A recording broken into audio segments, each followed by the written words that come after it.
we're all kind of in the middle of, as you've now currently joined up to be part of the Tournament of Unity. Yeah, baby. Well, thanks to TJ, we all know this situation could be worse. Yeah. If anybody says the Don't word worry, guys. terminal tonight, maybe don't go check it out. Just don't go check You get inspiration. it out. Yeah, or you can have inspiration to go look, but it might give you some psychic damage. I'm just telling you. So when last we left off, you guys, the Battle of Gallows Fen had ended. Steppengard's kind of court had called out that the king sought a truce and to find some manner of finding a pathway to peace for all the peoples of Dasson, and that he was holding this celebration in Bresk, and everyone was invited to it. Everybody was immediately like, "This is super sus. We don't have any faith that this is real at all, but we got to go because it's the king." And also, like, we're kind of all heavily invested in Dasson and making sure that it exists, so we got to go do this. Gallo offered all of you a knighthood for your efforts. The only person who stepped up because of varying background and conflicting conflicts of interest was Nim. I'm sorry, was not Nim, was um, Cervenus. Cervenus is the only one that was knighted, correct? Wait, what? Was I? You, Yes, you sir. did you did agree to this because it Okay. was the reason being was it was greater sort of acknowledgement and Oh, yeah. title bearing for you, that you were just sort of like, well, yeah, because I can walk into anywhere and say I'm Sir Cervenus. I don't have to say that, but I can now. And effectively it gets you greater renown here in the lands of Dason, if not in other places as well. Um, so you guys had all traveled to Bresk. You did stop by the Pitchwood Forest to sort of say a passing thank you to the Pitchlings. You saw the devastation that they had wrought, and you gave them no less than, I believe it was 10,000 copper pieces, to which there was great rejoicing in the Pitchwood, and in fact, it may now be known as the Copperwood, as was discussed. The people had made it to Bresk. There was this grand parade, and you were led up to this central kind of platform or dais in front of Steppengard Castle, where Steppengard said, "Please, everybody, I want to have this celebration. I want to have this tournament over the next few days, and then we need to meet and discuss the true threat that has been revealed to me of what Dason is. I'm gonna say I'm gonna fuck this up every time. Anyways, Dason is facing, and I can't wait till we're not here anymore. Just saying. Ghosta? And I believe he was shaking Gallo's hand, and Gallo was like, "You mean Regesia, right?" And there was just like this deadpan response. There was just no response, which Anakin was, just kept staring at her. "Yeah, you mean the kids, right? The kids are fine, right?" Yeah. Sunflowers. So that had kind of resolved itself. You guys had been set up in a manor house. You guys had kind of a late night get together with both Lord Dashkaban and Lady Tamor, where you guys had all kind of talked to each other about your concerns and how everybody's like just waiting for, that shoe to drop, that twist to happen, because it just feels like it is. But at the same rate, everybody was going to go out into the sort of the tourney grounds and the various things that were going on to see if you could find any information out, as well as potentially positioning yourself in such a way as to either aid Gallo, because you're kind of there as like his retinue as well as his bodyguard, as well as like kind of just playing the investigators to see if there's anything to find out. Um, I had given you a list of things that you guys could get involved with. Everybody was kind of like, "No, we're not really down with that," with the exception of what's being called the Decini Idol, which was a talent contest that Savenus was interested in, and there was also I thought the that was Royal. Nim was interested in it. Nope, No. other way around. Wait for it. Okay. You were interested in the talent contest, where Ah. Nim got involved in the royal joust. There was a commoner's joust that she thought that she would probably take part in, but once she realized that she was part of Gallo's retinue If I'm and could take part, eligible. yes. She also realized that the prize was a lot bigger and she didn't have to put any money in to do it and was like, fuck yeah, I'll do it. And she won her first joust, her first battle. Now, the royal jousting competition is effectively the biggest spectacle that's happening at this tournament of Unity, and the jousts will happen throughout the day. Um, what I want to do is make sure that if anybody wants to do anything, I'm giving you guys opportunities to do it. The royal joust competition will end at 3 p.m. That's when the final joust will end. There will be a parade for the victor Pariah. through the streets, and then once it terminates, the parade itself will terminate back at that platform that you guys were greeted at when you came into Bresk yesterday, and then there will be a dinner held in the castle, and that's to be held later tonight. So as I said, the first another point just to make as well is that there will be a break for lunch after the second round of the royal joust. So if nobody wants to do anything, there will be time to kind of break and go investigate or do whatever, both for Nim as a competitor as well as other people.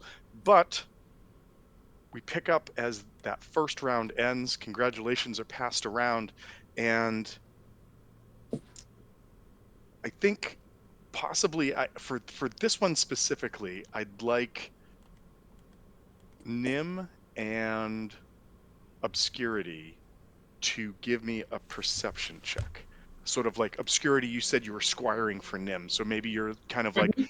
Yeah. as the joust ends, you're leading the horse back over to like where the horse can be tied off and have like food and water, as well as collecting like the shield and the lance from Nim before she like swings down out of the saddle. Just if you'd give me a perception check, 28 for Nim, nice.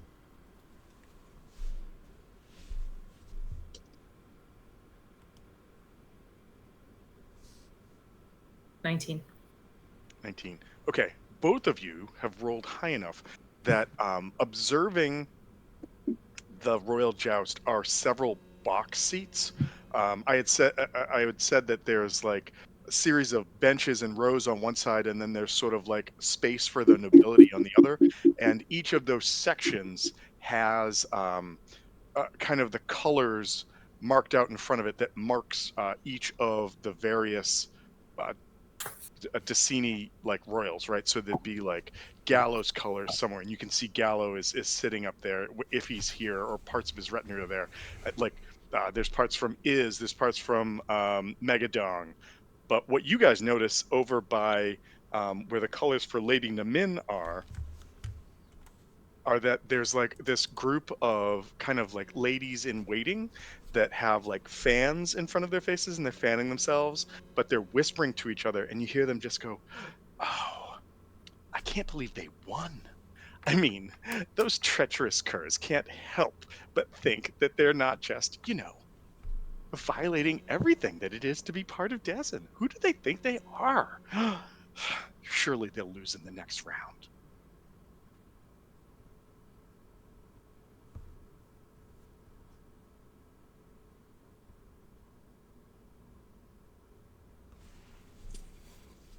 I mean, okay. Can you say it again for me, Tom? Please, I'm sorry.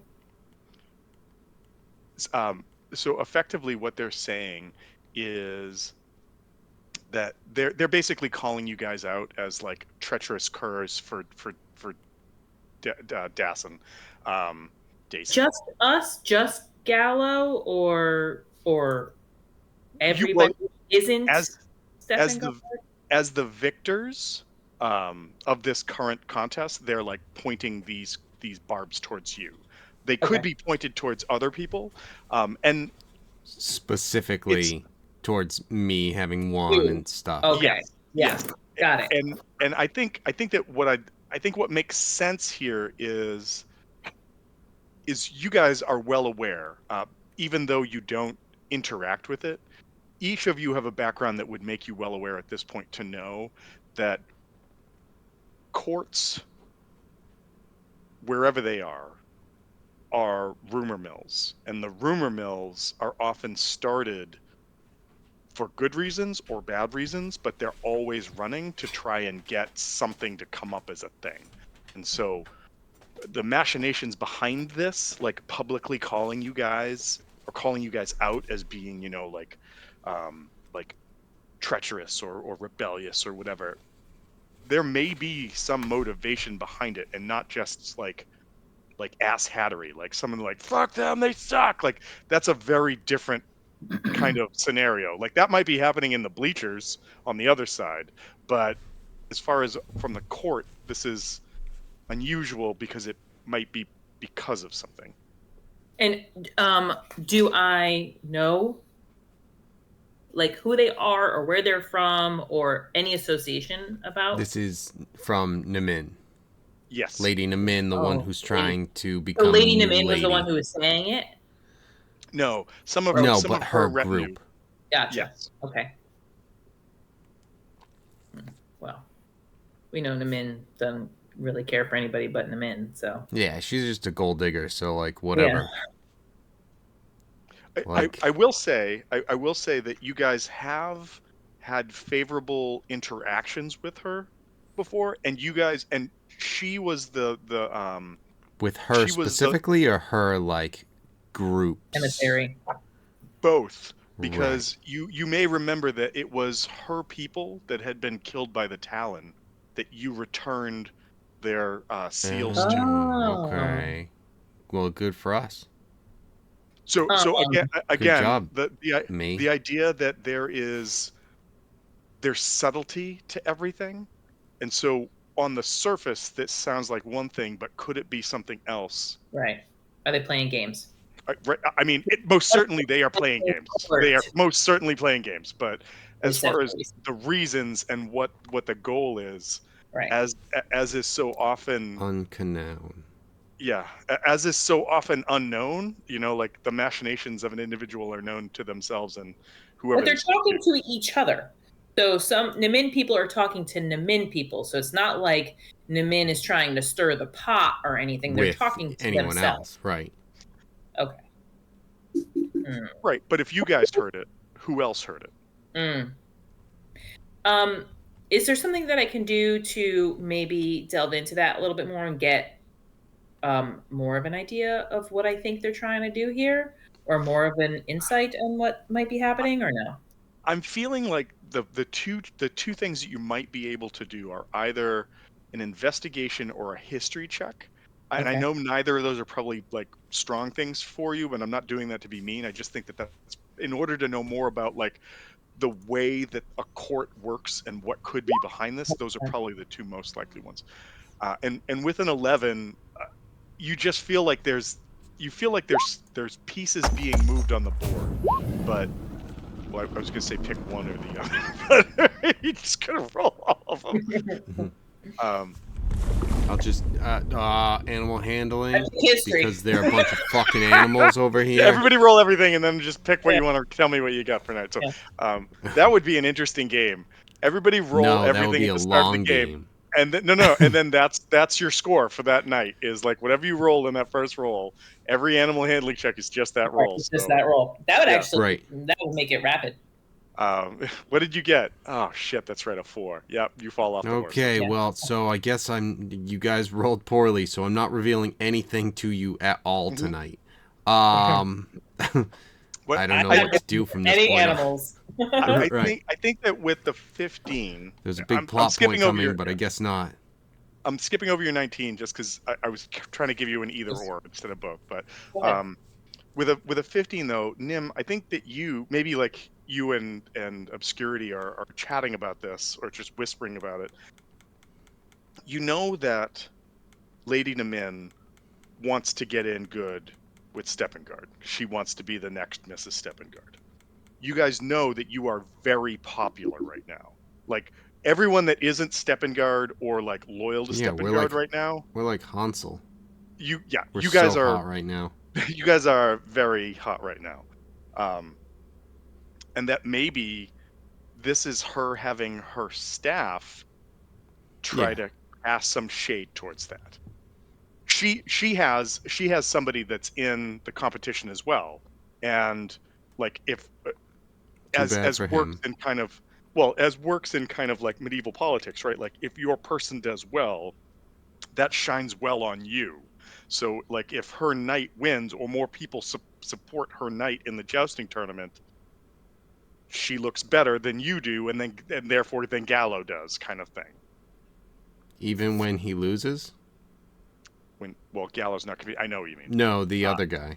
No, I know what you mean. I'm just yes. I get what you're saying. I get what you're saying. That's great that the Lakers have so many more fans than the Timberwolves when they lose by too many points. Yeah. Scoreboard, bitch. All right. Well, ultimately, that's all I'm going for. To be fair, yeah.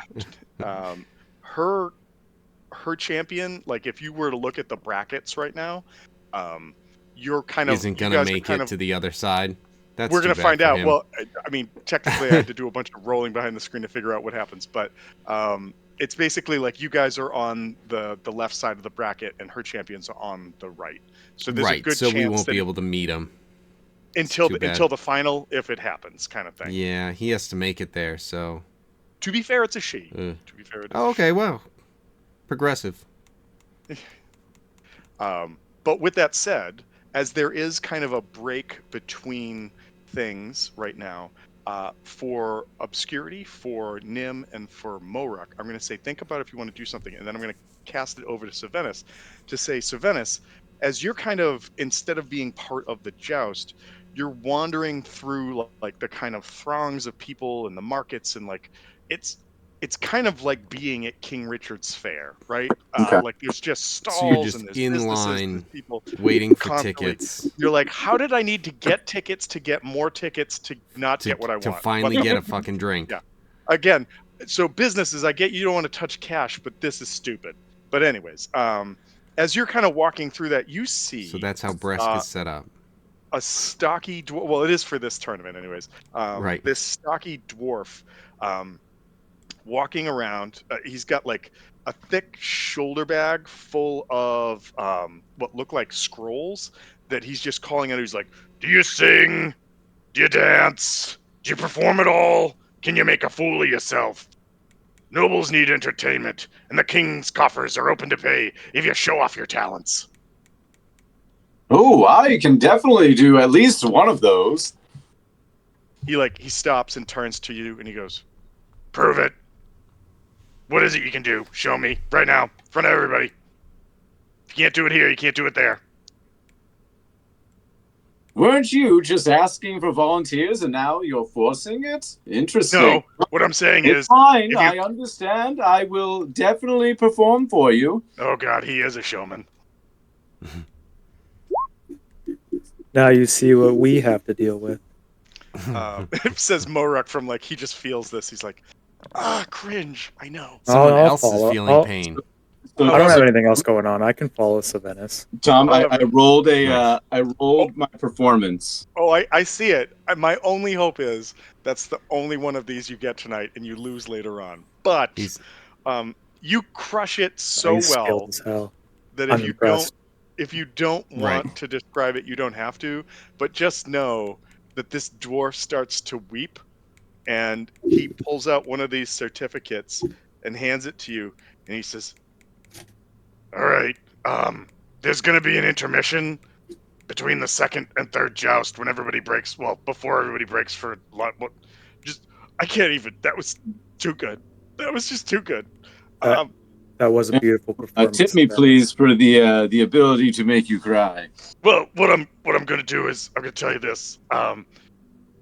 With this document, you're allowed to perform at the jousting grounds or anywhere else that you want, and you're allowed to make money for it, and you don't have to give anything back to the crown.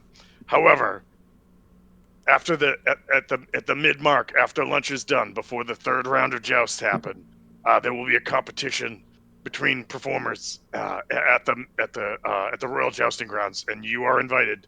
And and then there will be a final one right before the last. He's still crying. He's like, I just can't. It was so beautiful. It was so beautiful. He goes, Sounds You like you that, should realize get I could advantage. feel so happy and cringing at the same time. I Yeah. loved it. I hated it. I want more of it. I never want to taste it again. I don't Right. know. There's a weird so aftertaste somehow that tastes good. yeah, it's in my mouth and I don't While want it there, but it's disgusting not me. bad. Yeah. So basically, you can wander the fairgrounds right now, and at random points when like we kind of break and do things, you can roll a performance check and make money by just doing Okay. that. Between the second and after the second, but before the third round of jousts begin. So after the lunch break, there will be a moment to go and give some like oratory or like physical presentation in front of everybody on the jousting grounds, which may give you the ability to then make it to the finals, and that there is a large purse for the winner of this sort of like the book's calling it like the Dassini Idol. I'm calling it like the Dassin Talent Show, but whatever. So that you can compete in. Now, if you don't make it past that middle round, you can't compete at the end. But if you do, you absolutely can, and that's where you can make more money too. Okay.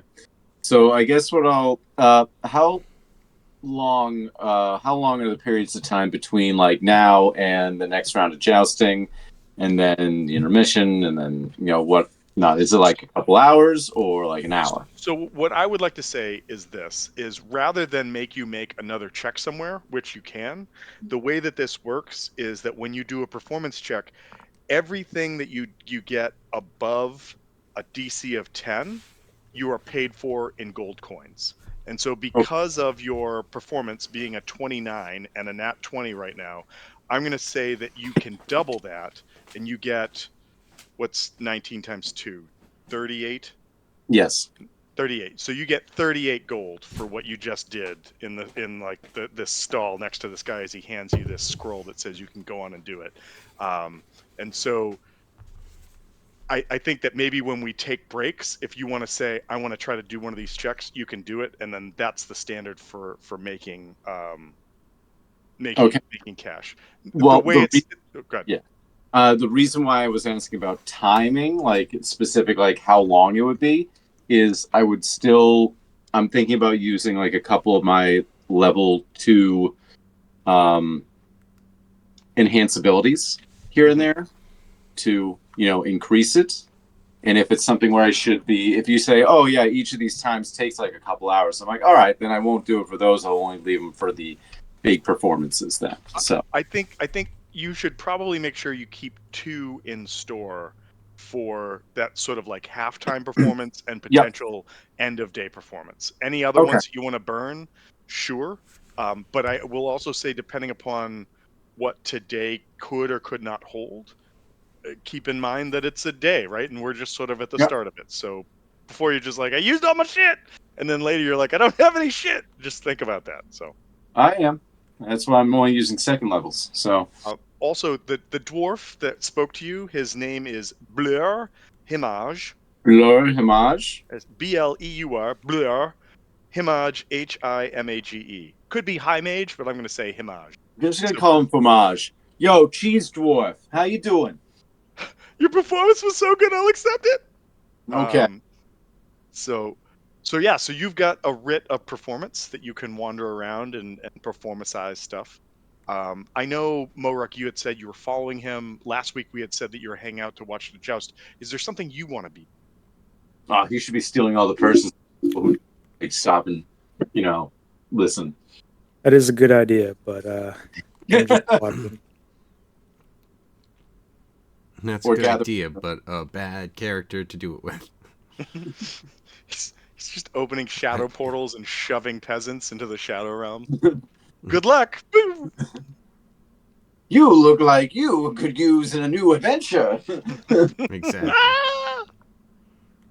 All right, so You're going on an adventure.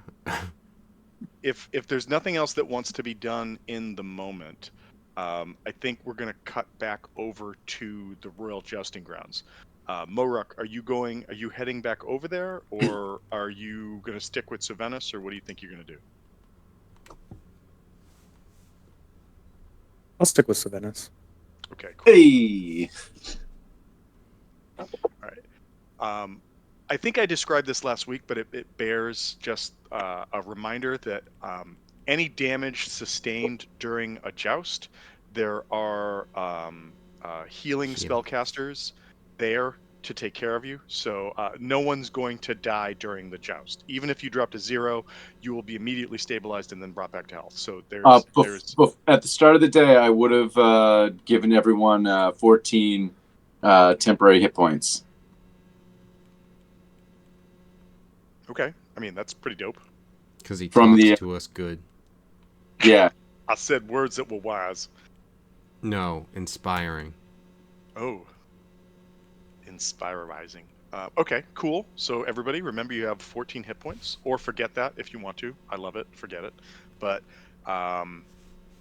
also the grounds themselves they're not surrounded by guards, but there are guards posted so that first of all the people in the stands, both royals and commoners, don't run out on the field and try to streak between the horses and then get run over and die, because it's happened and it's no good. But most of the guards are they're in like kind of plain tunics that are colored the colors of Steppengard, and they're not really armed. They're just sort of there as sort of like a physical barricade for people trying to get in and sort of mess with what's going on, just in case. So if we're ready to kick off the second round of the joust, Nim, are you ready for this? I mean, I guess it's time. Okay. You will, for the second round, you're going to go up against someone whose name is Grim Morganson. Grim is He's a lawyer. he is not, yeah, He's he's a an lawyer in his insurance off-time adjuster. jousts. No, Grim actually is a Regessian refugee that, after fleeing Regessia, signed up to be part of Steppengard's forces. Hardened features, and you notice as he kind of gets onto his horse that he's got his left leg is bent at kind of at an odd angle that looks like an old wound that, rather than having magics take care of, just healed over time and healed poorly. However, he looks ready, and so with that, first thing we need to do as you guys line up on the line is make animal handling checks. And as a side note to everyone does have one bardic inspiration die. Not that. Everyone needs to do that, or just Nim? Just Nim. Okay.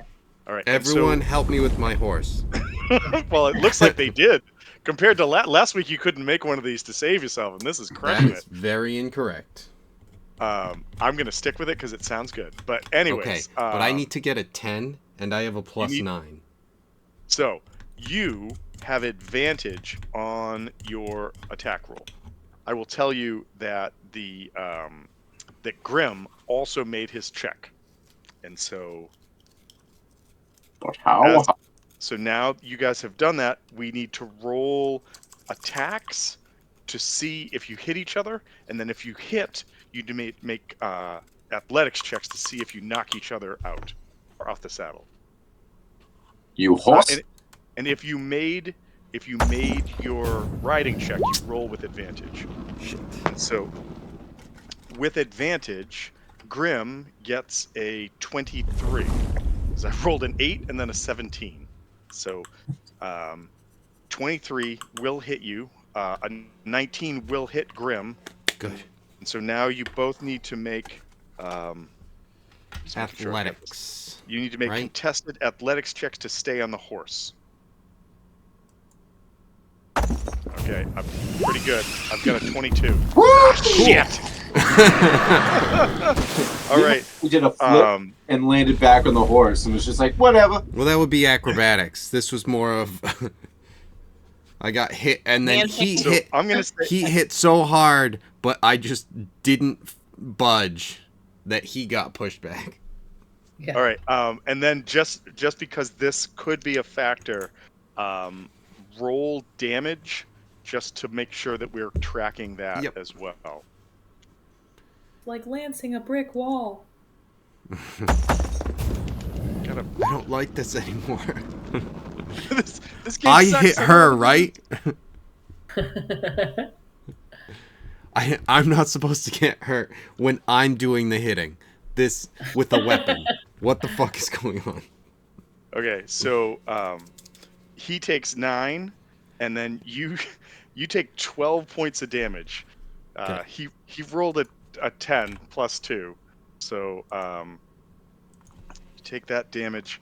I'm gonna say, because you did roll a nat 20, that he breaks his he breaks his lance on your shield, which means that it costs him a point as well. So you are now up 2 points. You just need 1 more to take this. Nice. Now, how does the scoring go for winning? It's you have to have I'm 2 sorry. So points by the I just went back. So a jouster of wins the a round if they have 2 points after the first 2 clashes, or are in the lead after any subsequent clash. So I can't do that. I apologize. Yeah, so after the third round, if you're winning third and further, if you get any points, it's sudden death at that point. Correct. It goes 1 so it's 2 first sudden to 2. Yeah. Yeah, I thought it was 3, but you're right. It is to 2. So unfortunately, I don't know how better to reward this right now. You know what? I'm going to give him disadvantage on his riding check then, so that he doesn't have advantage to roll against you on this next lance. Hard to ride with broken ribs. Yeah, I mean, like, Jesus, yeah. So, all right, you guys line back up. I don't have anything except the positive this. Okay, there's that. And that. Okay, he does not make his ride check, so he does not have advantage on the attack. You make your animal handling check. Yes. Okay, and as you both like spur your horses and they race towards each other, roll to hit. Hit. So a 10 on the die is not gonna hit you. It's just not going to hit you. And a 20 is definitely going to hit this guy. And describe the hit. Like, I think his lance, maybe it's just because, like, the hit from the first one, like, as that last, like a horse as it gallops, like, rises and falls. And so you as a rider, your body is, like, up and then down, then up and then down, which is what makes holding the lance in the right spot so difficult. And I think right at the last moment, as he comes up, he comes down, and whatever you hit before just winces, and he dies as he, like, kind of like his body just contorts and squeezes to that way. The lance goes wide, and then you're just wide open and deliver the strike. And what does that look like? So it's something where I'm trying to avoid taking advantage of his leg, but I've made it very clear that it's like I had that opportunity, but then I strike him in a spot that kind of is up and more legitimate. At the last moment, you lift the lance and then just turn the butt towards him and hit him right in the face with the butt, and it knocks him off the horse. Well, more in the chest. He's a dwarf. You went for the chest. Okay, then yeah. If he's a dwarf, then yeah, I definitely smashed him in the face. But it was in a way that was kind of trying to be respectful for the fact that, Regessian refugee and the whole thing of his entire circumstances, and how it's just like, yeah, I can respect what you're dealing with and everything like that. So you take him down. The crowd like applauds. Everyone's like, "Yeah!" You have now won your second round. This may not have seemed it, but this was a more competitive trial for you than the one before. I rolled the nat 20 on the wrong thing, apparently. I rolled it on the animal handling, and then I rolled enough to hit you, but not enough to beat you for the strength. But good stuff. So, all right, as you come back around, obscurity, you're there. You hook the horse back, you come back, I'm and sorry, I had stepped away for a second. Who was this? What region was this guy that Nim was fighting representing? he was actually one of Steppengard's forces, but Okay. he was a Regessian refugee that had escaped and signed up with Steppengard to be Steppengard. part of Okay. like the resistance. Okay, go ahead. Good question. And so as you kind of grab the reins to like guide Nim's horseback and everything, there's like an announcement that it's everyone's going to break for lunch so that people can break for lunch, and then I'm going to cut it back as that's starting to happen. I'm going to cut it back over to Moruk and Savenis. And Savenis, if you want to try to say that you're somewhere else and you want to do a performance check, you can absolutely try to do that. I will. I am also like, I'm not just squiring for Nim. I'm like attempting to, when the opportunity hits, to have those conversations that we had talked about having with individuals the night before. Just throwing that out there. Yep. No, that's fair. That's fair. So Nim, not Nim. I'm sorry, Savenis. What are you doing? Well, what are you I'm doing gonna try and do the stuff, but yeah, I gotta restart my my Windows. Hold on. My Google decided that it didn't want to respond no more. Whoa. I know, right? I hate it when that happens. I hate it when that happens. He has to restart his house windows. Gotta open all of them, shut them, and then lock them. That resets it. Right. Okay. Yeah, that's basic homeowner stuff, Tom. You don't have to show off. Oh shit. All right. Well, as he's working on that, Moruk, you were kind of tailing him just to kind of keep tabs. Was there anything you wanted to do as he was like getting ready to do a performance or do whatever? There we go. No. I know what he would be looking to do. Throw out a stealth check so that you don't have to be associated in case this goes wrong. I got an 18. Yeah, I'm not with him. All right, so you're able to earn 8 gold from this. We don't have to go into like the details if you don't want to, but people again are like, oh man, it's Sir Savenis. That guy's pretty good. I heard he's gonna perform later at like the Royal Joust. Yeah, maybe we'll go see it. I don't know if we're gonna go see it, but maybe we'll go see it. I mean, I heard he did really good earlier, but maybe he's just, maybe he's a one-shot pony or something. I don't know. Is that even a saying? Sure it is. We're here in Brest. It sure is. One-shot pony. We all say that. We all say it. I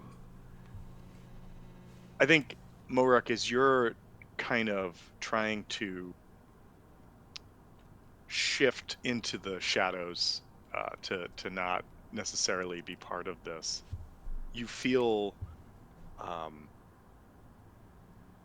Actually, what's your passive perception? Passive.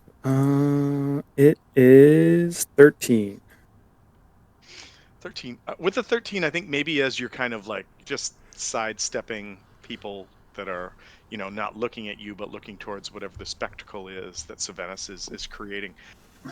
You maybe don't notice this right off the bat, but you quickly become aware of a sensation on your like left elbow, and you look down, and there is a dark-haired dwarven woman in kind of nondescript clothes. And as you look towards her, she just kind of hisses. She's like, "Try not to look at me." He immediately turns directly to her. I can't help it. Don't tell me what to do. Really hard. I will never forget. I was at college, and we were in a group of like 8 or 9 people, and one of the people, my buddy, this kid Mike, was just like, "Oh man, that girl I was just telling you about is over there. Don't look." And 9 people all turned around and just stared at this one person who saw all of us turn and stare at her. And I just saw Mike turn the color purple, and I was like, "Well, you shouldn't have said it." But yeah, exactly. So this dark-haired dwarven woman is just like, don't look at me.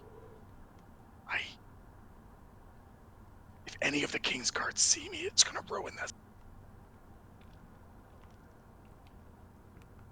And not looking. She'll try to like, if you're up to it, she'll try to like push you further into like maybe like the shadows of like an alley that's right next to where you. All right, now it's getting creepier. Now I should look. I get shanked. She pushes you into the shadow realm. I'm You afraid of can that. go Yu-Gi-Oh or this one, but She looks at you and goes, either way, "Babe, you're you screwed. ready to make a deal now?" No, that is not what's happening. That is not. Do you believe in the heart of the cards? The voice in your head just takes over your entire personality. As you guys kind of like Tom's just playing. Everybody. Now listen, you guys up, come to play, everybody. but I'm just playing everybody. Fuck this. TJ was already hinting heavily that none of us wants this. I know. Welcome to reality. I mean, that's every day. But so as you guys like, as long as you're willing to kind of like step into the shady alley. Well, now that you're making it creepy. I'm even more I was willing. making it creepy the whole time. Yeah, at first I was resistant, but now it's a level I like. All for it, right? So first question: do you go like get off me, bitch, or like what do you do? I'm curious to see what happens. So, okay, trying to tell me something. As you both step into the alleyway, she pulls her hood back, like dark-haired dwarven woman with like these sort of like light blue, like almost like light blue glass like eyes, and she just says under like a whispered voice, she's just like, "I'm a guard of the castle. Strange things are going on. People are being reassigned and moved. And I think it's so we don't see what the king is planning. My job is normally to watch a weak point in the castle's backside. There's a hidden watch post in an old graveyard on the shores of the Nasham River. The castle sewers let out there. Normally the outflow is gated off, but we've got to make sure people don't want to sneak in because they'd get into the basement of the prison. Well, anyways, she like kind of glances around. She's like, a couple weeks ago I got reassigned to the Royal Vault, and I checked around because I wanted to know who had taken up my old post because, I liked it. And no one had been there to replace me. So last night I snuck back to see what was going on, at the hind end of the castle, and it's just there. Like, anyone can get in now. But what was even worse was no one was guarding it, and this group of priests, people in like cleric's robes, were waiting at the entrance of the sewer, and they met with this bunch of guys that like had this like sleigh filled with casks. They look like beer casks, or maybe wine casks, but I don't know. And so the priest took the casks, and it looks like they paid the men, and then the priest went into the fucking hole in the castle in the sewers. Like, that's not where you put drinks. So I mean, listen, I don't know everything. I don't know a lot, but that's the shit I saw. There's also something else to say, and that is ordinarily the water that comes out of the cracks is, well, it's bad because it's kind of mixed with the sewerage, so it's shitty, if you know what I mean. But it's frozen now, and there's still this stench coming up to the point that I was like, I I, I don't know. I don't know. What I can tell you is I went back and I was at the Royal Vault, and tonight they were like, you don't have to come in, which again is weird, but after all that shit, I'm just happy that I've got the day off. But that also means no one's going to be in the vault. Now, I could be crazy, which is probably not the best thing to say to you, I know. But I also know that your friends over there don't stand well with the king. And so maybe this is something you can do something with. But I would also really appreciate it if you don't tell anybody that we talked. Okay. Can you repeat that in 20 words or less? it down. I'm a busy man. Used to be on guard. As a busy man. I needed an apprentice just to say All that. right. Right. Yeah, somebody with a scribe and a scroll crazy just strong writing down. apprentice. Yeah. All right, You should have a pen that writes and notepad. She's like, "Are you fucking crazy?" And she just dashes into a crowd and disappears. I do have that. Yeah. So I do have that. I have like a little mystical book I unlocked with the last level. Yes. I do like the idea of him having an apprentice who like doesn't even fight or anything, but then if anything does happen to Morok, he can just step in. He's just like taking notes. Yeah, and I think then all of a just sudden, be a straight scribe. So effectively, what he breaks down to you is, I'm sorry, she. I don't know that. What she breaks down to you is that she is a castle guard.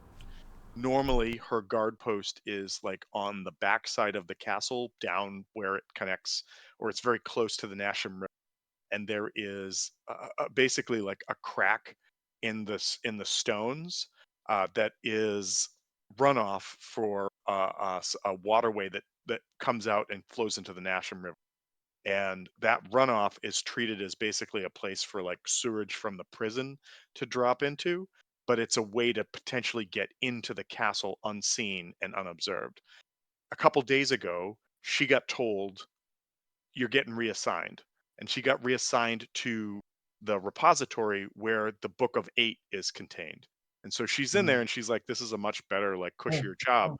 But she had been on guard for so long, uh, on this like backside crack in the stones over by this old graveyard, that she was like, "I want to go back and see who's there." So like on her next night off, she creeps back down, and there's nobody there. Like not just nobody, but like nobody. And as she's watching, going, "How is this backside of the castle being left unguarded?" This like trio of what looked like priests bought several casks of something, like they paid for something, and then pushed it inside the crack in the mountain. And she's like, "There's no reason to try to bring wine through the prison. Like there's ways to do this. So or beer or whatever. It doesn't make any sense." And then she went back and she was on guard in the repository where the Book of Eight was, and she basically was told, "You got the night off. There's a party. Don't worry about it." But now she's like, "Is it possible there's no going to be guarding the Book of Eight now, because it doesn't make sense?" And your actions, well, everybody's actions defending Gallows Fend, she's like, "I don't know what's going on with Steppengard. Steppengard's acting crazy. You seem to be someone that maybe can do something with this information, because I'm sure as shit not going to try to get this to my commander to get to Steppengard, and then he thinks I'm part of some murder plot. So no, thank you."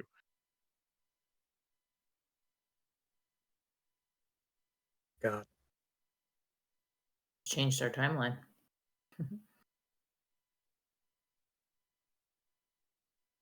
I have a question, Tom. I know I'm not there, but when you mentioned that typically the water, this is water from the sewers that comes out and it goes into the river. Yep. And she said that the water is frozen now. So so water is no longer flowing into the river. It is frozen. Is a frozen waterfall. What? So, Or so you guys know that there's this like elongated winter that's been happening in Dassen, and that's why you could travel up the Nasham River. But the water that was flowing under the castle, both because of like geothermic events as well as the heat from bodies in the castle, meant that was flowing out, going kind of through the backside of this old graveyard, and like going into the Nasham River to then basically go out to the sea. Really shitty sewer systems, but this is what it was like. And so what he was saying is, it now appears that that waterway is frozen like the Nasham as well. Okay. I'm sorry, what she was saying. I don't know why I keep doing that. Sorry. Because she's a dwarf. Yes. And if after she says this, she's just like, again, I can't be seen having this conversation. I gotta go. And excuse me. And she'll try to like the next like group of people that comes through, she just kind of like kind of dashes into the middle of their revelries and is quickly like kind of subsumed by them and dances off and goes towards another thing. Okay. Hope you put a tracker on her. Boop boop. Mind Gotcha. spike. Yeah. Boom. Ah! All right. So I think that what I'd like to do is say that you guys can all break for lunch because there's some fun stuff to kind of reveal to you about food stuff and things at this tournament. But I have to step away for just a moment, so I'll be right back. I'll be right back too. I won't. You'll still be here. Oh, I get to healed.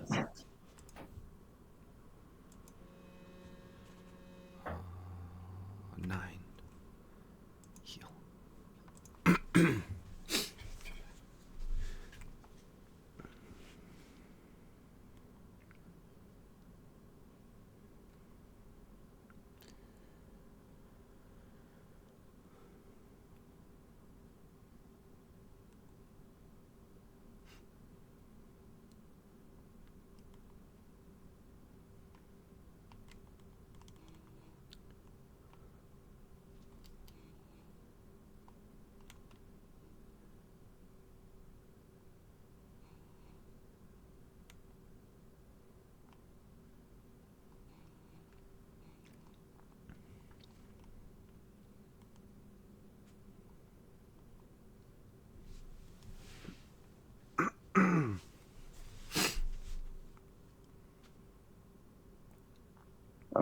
Whoops.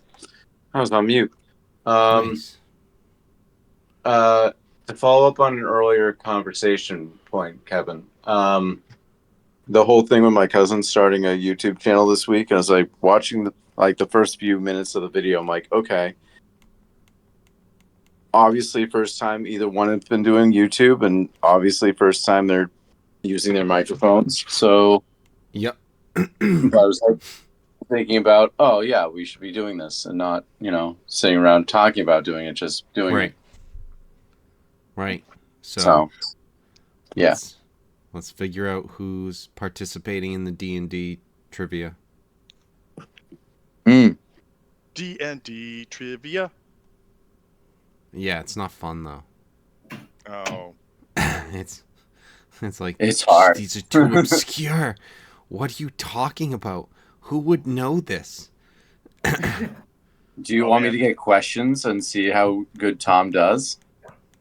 Is it about like actual lore or? Yes, part of it. Yes, because it's Trivial Pursuit D&D so edition. any question you're about to ask, the answer is yes. I mean, I love this. I love trivia. But okay, but before we get into that, let's stick with this. All right, so information was just revealed. Sylvanas just made some money. Nim has moved upwards through the ranks and has made it to the halfway point in this tournament. And before we talk about lunch options and tickets given, Obscurity, you said that you were trying to get questions answered. Maybe roll me an investigation check and tell me the question you're looking for an answer for, and maybe you can. I'm not. I don't know the question I'm looking for an answer to. Hold on. Is the sky blue? It is today. Moving on. Next. Yeah, and I don't get an answer. Anyway. I was gonna say maybe it's based on whoever she can find and has access to, but that's nobody. Yeah, exactly. I can't find. Aren't you just a squire? Well, I feel like maybe what happens is she approaches somebody and that's gets, but then maybe she's recognized. Obscurity, I know that your thing is being obscure when you want to, but your actions taken both in Sequin and defending Dassen against its king, coming here as part of Gallo's entourage, there's a certain renown that's kind of following you at this point. And I think that maybe it's like some of the guards that you were trying to talk to, the ones grabbing, and maybe some of them like actually are like, oh yeah, well, I mean, listen, I just like I was really curious about that weapon you use because I've never seen anything like that before. How does that like? How do you not hit yourself in the face with? Oh, you do. You definitely Oh, you do sometimes. do. Oh, really? I Rolling can out. only imagine. I can only imagine it hurts. I also heard you knock somebody's head off, and then like the conversation just turns into more tail swapping at that point, as opposed to gathering any information. Um, So, okay, cool. I get it. I failed, but what what? So the conversation we had had last night, we had had with Dashkaban and we had had with the other people. Yeah, Timor. We were talking about connecting with Rhaego and Dene at some point before we're all corralled into some sort of situation, but getting in touch with Rhaego and Dene and seeing if potentially we could get Rhaego and Dene sort of on the side of Gallo, Timor, and Dashkaban, and let them know kind of what we've discovered in that Stephengard isn't really in his right mind. The book is under threat. Things like that. The things in the conversation we had, just but without giving them everything, but essentially trying to persuade Rhaego and Dene, so or there, to get a feel of. so there are people there are if Lord and Lady Rhaego and Dene are not there at the jousting grounds, they will be there later on, but their entourages for sure are there. Mhm, Um, and much the same as when you first came to Bresk, if you want to try to make a um, a persuasion check to kind of enter into friendly conversation with them, to whether it's to start passing information or maybe try to secure a later audience with one of them, mhm. you can certainly try that. Okay. It would be a persuasion check of 15 for either of them, but I'm going to say you could probably only do one right Yep. Okay. Um, Persuasion is not my strong suit. now. Yep. Okay. Well, so you don't like fail so hard that they're like, God, get away! Who is this heathen? But I think that maybe again, what you're doing right now kind of makes you appear more as someone that retinue wouldn't speak with, Mhm. just because of sort of like class observations and the fact that you were like just sort of commingling and Mhm. chatting with the guards makes Yeah. them feel even more secure and just being like, oh, we don't have to talk to this person. Not that couldn't be changed later on, but in the moment, it seems like who are you trying to talk to, Rhaego or Denny? That doesn't matter. We'll go with Dene. Okay, Obscurity is also aware that her rear delts can be really intimidating for some people, so that's fine. I think you know what I think that maybe just as a parting opening for further conversation, maybe as you're walking away from them after you're like, hey, excuse me, and they do that like super bitchy turn away and chat with each other as if you don't Yeah. exist. As you Mhm, turn away, maybe you flex those mhm, rear delts that you've been mhm, working on, mhm. and give me an intimidation check, and maybe it'll cause like some notice. I am much better at intimidation, but not really. I am exactly the same at intimidation. Cool. I don't think you Oh, throw your look at shoulder out, this but you one. She definitely must perform physical labor. you definitely Right? go you definitely like go to flex and then you're like, oh, my shoulder. Wow, what Yeah. the hell was that? That didn't feel right. Really fucking That didn't sore feel right at here. all.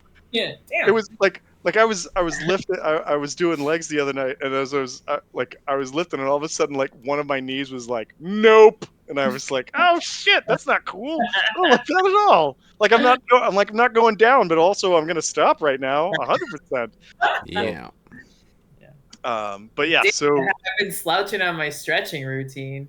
you're like, God, I Been gotta on the get my road shit too stretched much. out. I Yeah. gotta I gotta Cramping get up. a halfling to walk on my shoulder or something. Yeah. Man, this but Gloves all around. right, so good attempts, good attempts. All right, Okay. and Thank you. so I think at this point we break for lunch, and I'd like everybody to roll me an investigation check to find out what you have for options.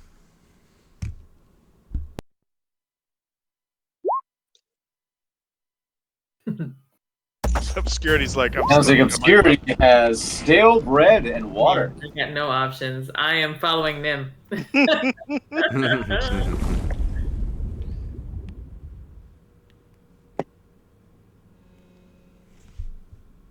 Moruk, Savennis. Oh, Savennis, shit, 20. Moruk. Investigation. Rolling. Rolling. All right. So I'm going to go with Obscurity still kind of looking down, following. Everybody has tickets, but that means that you may only be able to get certain things as opposed to like full menus, or you can spend gold depending on what you want to do. And I think I'll start with Moruk. Moruk, you're quickly, I guess, drawn to or see what lots and lots of people are flocking toward. That is the Steed's Mead and Feed. And what they this is like a dwarven kitchen cart, and what they specialize in is turkey with mead sticks that have been inserted inside of them. So eating these giant turkey legs, the mead kind of like drools all over you, and you can drink it like a cup. It's a proprietary technology that may in fact be poisoning people as well, but everyone fucking loves it. It's messy, but to I say was the gonna least. say that just sounds like a fucking mess. It is. But after I just had a bread bowl today, and it's just like, this was excellent, but like, God, also a mess. Yeah. So like, it wasn't super bad, but like, I don't had to need to do make it it not. It was a struggle. So that's the Steed's Mead and Feed. Still eating the thing that you're holding soup in. And super good. Nim, you see another place that seems to be quite popular, called the Flavor Wagon. And what they're serving up are bowls of Dicini chili in 3 levels of. There's hot, hotter, and ass melting. And ass melting is for some reason a huge fan favorite. But everybody that's eating it is definitely now in line for what counts as a porta john, which is just wooden outhouses in a row here in the streets of Brest. And then, Savennis, yes, you see what is probably the least populated food wagon, but it's got like a diamond on it, and it's got all this like gold filigree around it, and it's labeled in like this really nice cursive. We're going to bring that back from earlier, cursive font, and it's called the King's Cart. And as you are kind of walking through the crowded streets, you see that there's not a, like, you see all the people at these other carts, not a lot of people here. And as you kind of are looking at this, you notice that there's a dude standing there holding a plate with like this exquisite looking cut of steak on it, like a fucking T-bone. And the cook is this like little halfling who's on the back, like he's not in the window anymore, he's on the back stairs, like red in the face, just like screaming at this guy, standing on this like little step ladder. And he's like, as though you, an eater of gruel, would understand the finer aspects of culinary arts. Take your money and be gone. And this halfling like throws like gold coins in this guy's face, slaps the plate out of his hand so it tumbles to the floor, and then he slams the back door of the caravan. And this like, it's just like human commoner is like, but this was supposed to be the best meal I've ever. And he kind of walks away. Interesting. I shall see what is perplexing about this king's food, king's cart. If you approach, he's standing there just kind of f***ing, and he looks up and he's like, "What do you want?" I am in search of a dish, great flavor and diverse offerings that only could be found in the most exquisite of restaurants. And I've heard around this rabble that yours is a slice, one could say, above the rest. I'd like you to roll a persuasion or performance. Up to you. Holy shit. Okay, remember when because you have advantage? No. Oh, that just rolled that way. Sorry. No. It's fine. I thought you rolled both. But listen, I want to reward it. So at first he's like, "What do you?"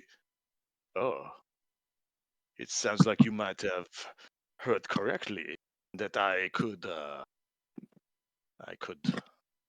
find my way to make something for. It does not come cheap, but I run the slab of Alice. I cook for kings. And so now, if you would like, I will cook. That would give me gold. 5 gold. Give me 5 gold. Here's your 5 gold. Holy shit. Holy shit. At first he's like he expects you to like count out copper pieces, and as you hand him 5 gold, he goes, "Oh well, I do not have the proper seating for you. Is there a place you would like me to bring this to you? I need probably about 10 to 15 minutes, but I will I will get this to you. Where will you be?" I will be by the tournament grounds, as I'm expected to perform. I cannot travel that far, just in case there are other clientele that may come by. But if there is anywhere around here, you know what? Just stay there, and if you can wait, I will get this for you. I will wait. And so he goes back in, and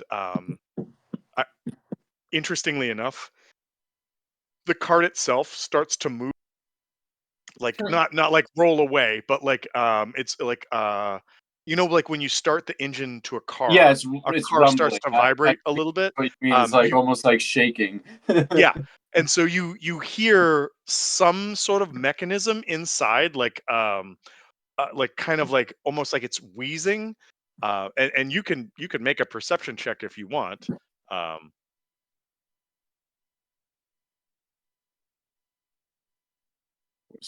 there we go. 18 on the die for a 28. Okay. You can see inside, like over the counter, like maybe you have to like step up on your tippy toes a little bit to look in. But you see there's like this steampunky bellows system that he just finished turning some cranks on that is steadily like opening and closing, just like a bellows for a fireplace, and that's stoking the fire on what looks like a standard, like propane uh oven, not oven, like stovetop, and there's all sorts of like pots and skillets and everything on top of like this 8 or 9 piece burner set, and he's just like moving through everything, just like cooking this all up. And he goes, "I see that you are looking in, so I might as well offer you something while you wait. It is not up to my standard. It's a few hours old, but if you would like, here." And he cuts off a big chunk of what looks like, I'm going to use a word some people don't like. It's fitting for this: moist, thick cornbread. Okay. Because dry cornbread is not good. No, it's not bad, but it's not good. Good sauce to go with the cornbread if it was dry. And as he goes back to cooking, he just starts like muttering to himself, like, "I should be working on the meal for the king, but instead I am here in this godforsaken trailer, cooking things for the peasants. Not you, of course, sir, but just that laugh asshole cook him a steak, and he tells me he has want ketchup. Ugh." Who put ketchup on a fine steak? Exactly. This is what I say to him, and he says I want ketchup, so I slap him in the face and I throw his money back at him. I'm surprised. I do not know. Ask for corn chips or some other ridiculous topping. I do not speak of the word, but I do make good kettle chips on Sunday. But anyways, I do not know why the great Ramdas Slavobalis has been temporarily suspended, replaced by, he does like finger quotes, outside help. But for some reason, I'm not allowed in the kitchens. And he goes, Maybe he okay. deemed you too important for the rabble that would be visiting him. And once all these others are gone, you'll be back to being the private chef that he deserves. Your tongue is as sweet as the desserts I know. Instead, shut your mouth and try these.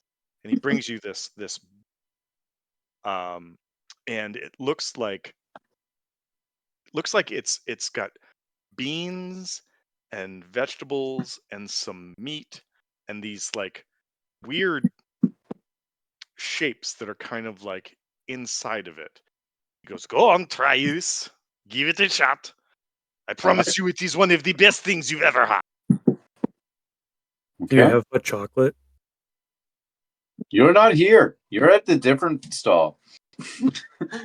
I'm here. I'm following you. I said I was following you. Actually, a straight up stall, like it's a horse stall that you're eating your lunch at. Yeah, like think of like a food truck, but it's a wagon. Yeah, that's what it is. All right. I would. Mo-Rock is eating his food, his lunches. Mo-Rock's like, oh, you have hot chocolate? How the fuck did you steal my fork already? Do you have any of a sweeter beverage for my friend here? He's a connoisseur of the hot cocos, the fancier ones, of course, not those basic things that are found in the piss water stalls around village centers. I will talk to him after you put this in your mouth and tell me. I will take a sampling of each of the items onto a fork and take a bite in order to sample everything at once. Well, it's all together. It's basically like a soup.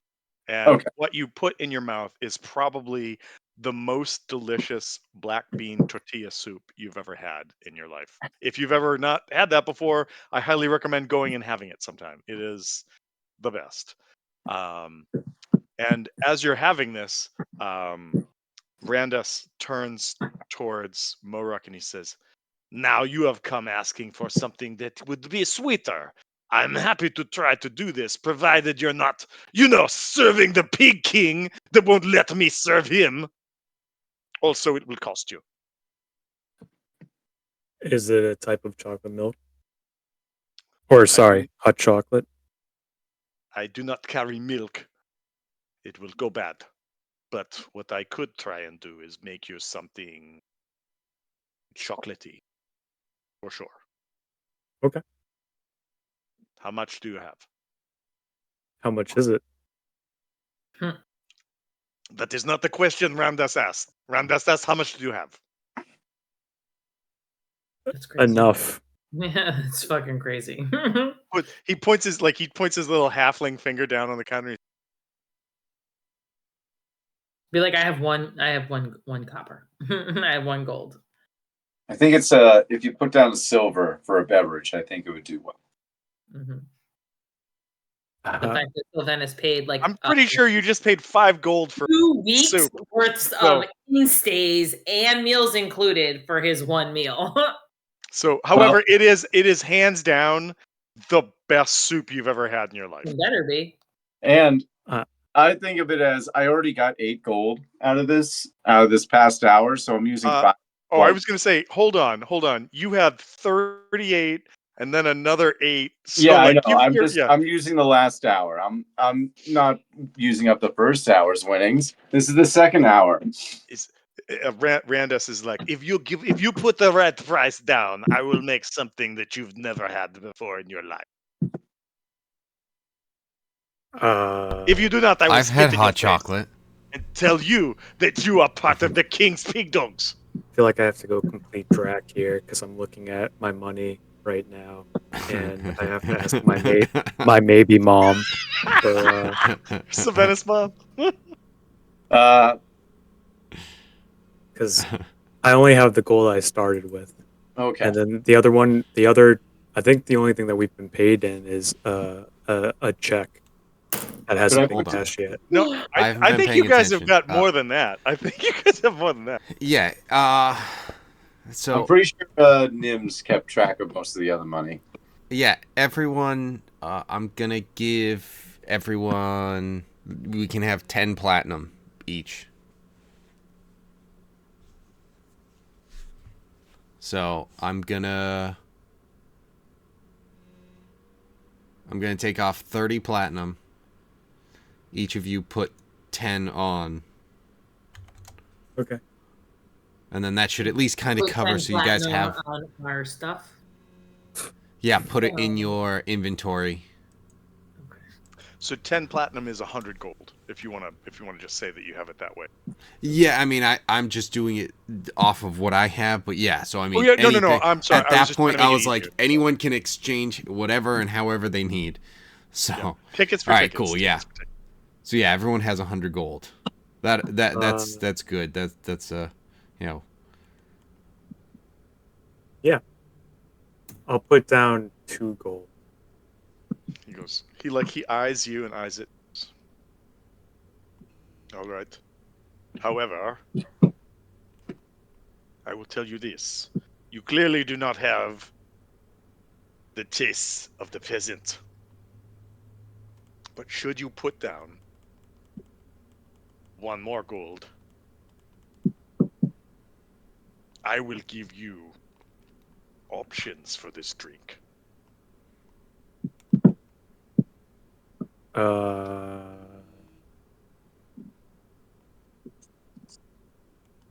don't think I understand currency very well, but I think I understand it way more than this guy.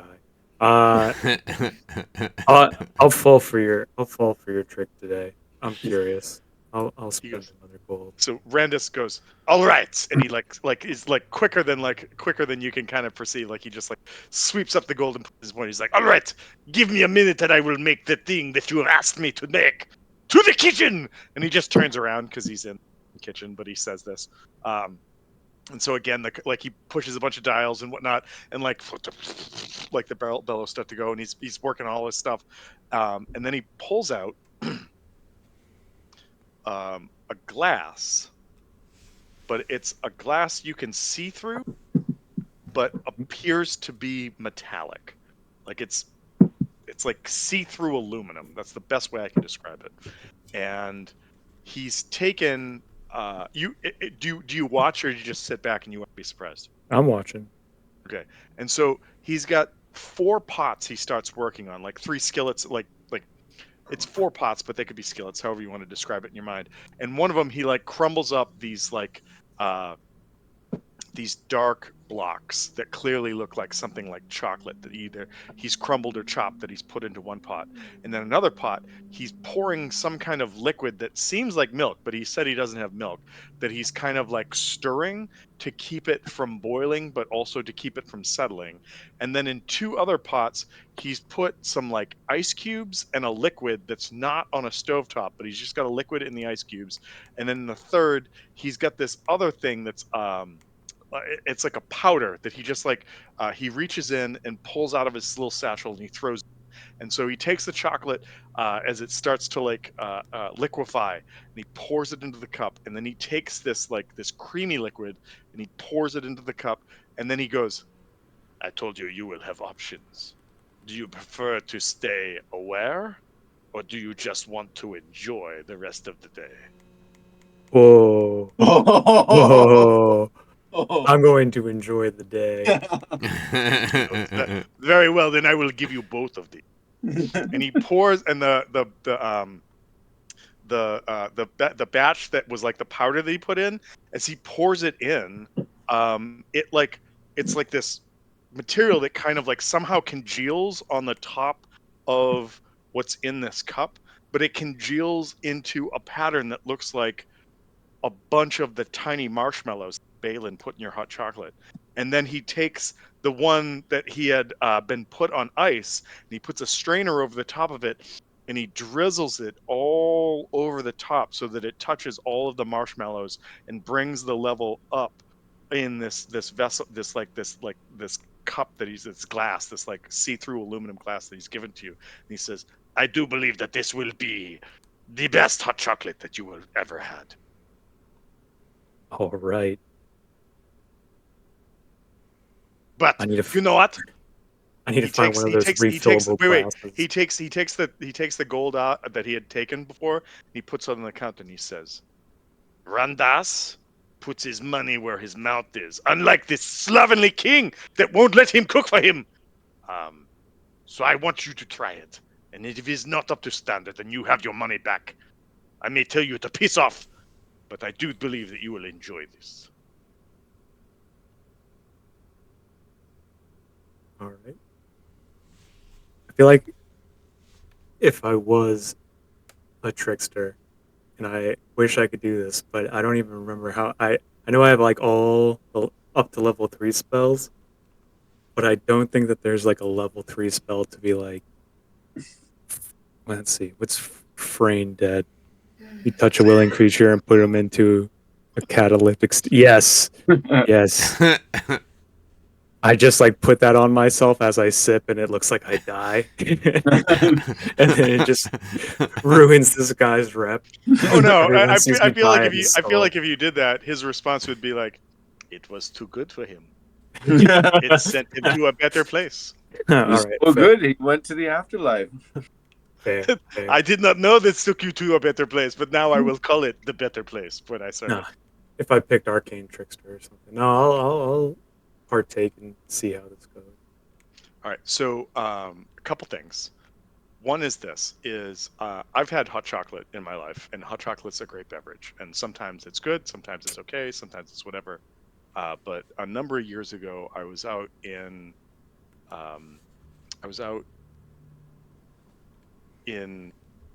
San Francisco, and San Francisco is where one of like the headquarters of the Givaldi chocolate factories are, and it's right on one of the piers in San Francisco.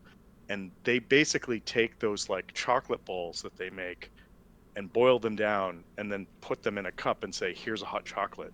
And it was the best fucking hot chocolate. Like, it was the best fucking hot chocolate I've ever had in my life, to the point that I was like, how does anybody think that there's other hot chocolates besides this? Like, that's how good it was. And I feel like what you have right now is that, but there's a twist to it. The first is that as you take a sip, the marshmallowy coating that's on top of it reappears, so that rather than like getting to the bottom of your hot chocolate and there's no marshmallows left, it appears that whether it was through magic or this is some sort of like alchemical food science, every time you take a sip, the entire surface is covered with those little marshmallows, so you'll always have the little marshmallows in your mouth. And then the second part, and this is where the booze comes in, is that he's put a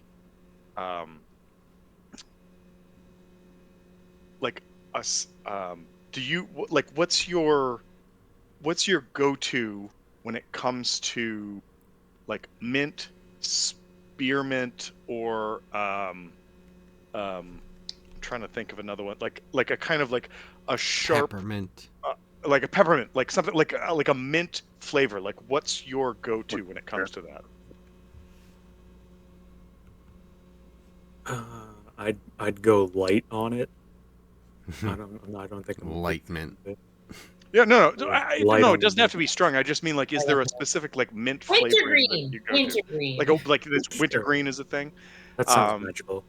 All right, so what basically happens is he has poured a booze with some, again, magical or alchemical ingredients on it, that rather than it being in the chocolate and then kind of distilling from it so that like at the end of your drink you're just drinking booze, it stays in the marshmallows, so that as you take another sip and eat more marshmallows, you get a fresh wave of this like minty gloriousness in your mouth that gives you a little tingle that makes you be like, oh shit, today's awesome. And you don't have to make any con checks right now. You might later, but for right now, it's the best. And that's what you've got going on. Okay. And so as you're maybe sitting there thinking like, oh man, I have to invite Balin to come down and meet this guy. Like this is we gotta chat. Like we gotta do this. Randus continues to maybe like spout like animosity towards the king. And you guys quickly notice that you're like the only one in this food cart. Like everybody else is where everybody else may be. And after a little bit, a couple of those guys that I described earlier that were around the royal joust fields come up and they're like, "All right, Randus, you've got to stop. We're getting stories that you're bad mouthing Steppengard. You can't be doing this." And Randus is like, "I will say whatever I want to say. The king, he disgraces me by putting me in this wagon instead of my kitchen. It is not where I prefer to be." And like you sit there, and like the two guards that are there are like, "Well, we've told you this before, but if you continue to be negative, this is the Tournament of Unity, and we're gonna have to ask you to leave." And he's like, "You could say whatever you want, but I will say whatever I want." He's like, "Well, I mean, we could shut you down right now." He's like, "You cannot." "Well, we can, because you're not being really, like, part of Unity right now. So what do you think about that?" And he's like, "I do not wish to comply, but at least I have some people that enjoy my motions towards Sylvanus and Rook."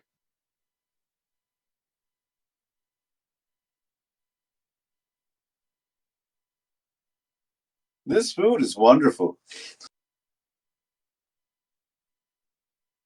Yeah, really, really fit for a king.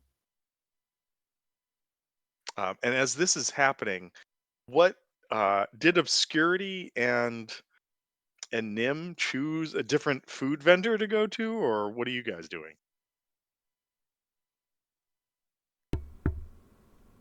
You were passing out the food vendors. So Nim rolled an 18. I am apparently fasting. No. What you were following Nim, and you have food tickets. I'm not eating, or I'm following Nim to wherever I'm eating. Okay, all right. And so what Nim had discovered was the Steed's mead and feed. Oh, I thought Molruck discovered that. Yeah, I found the ass blaster.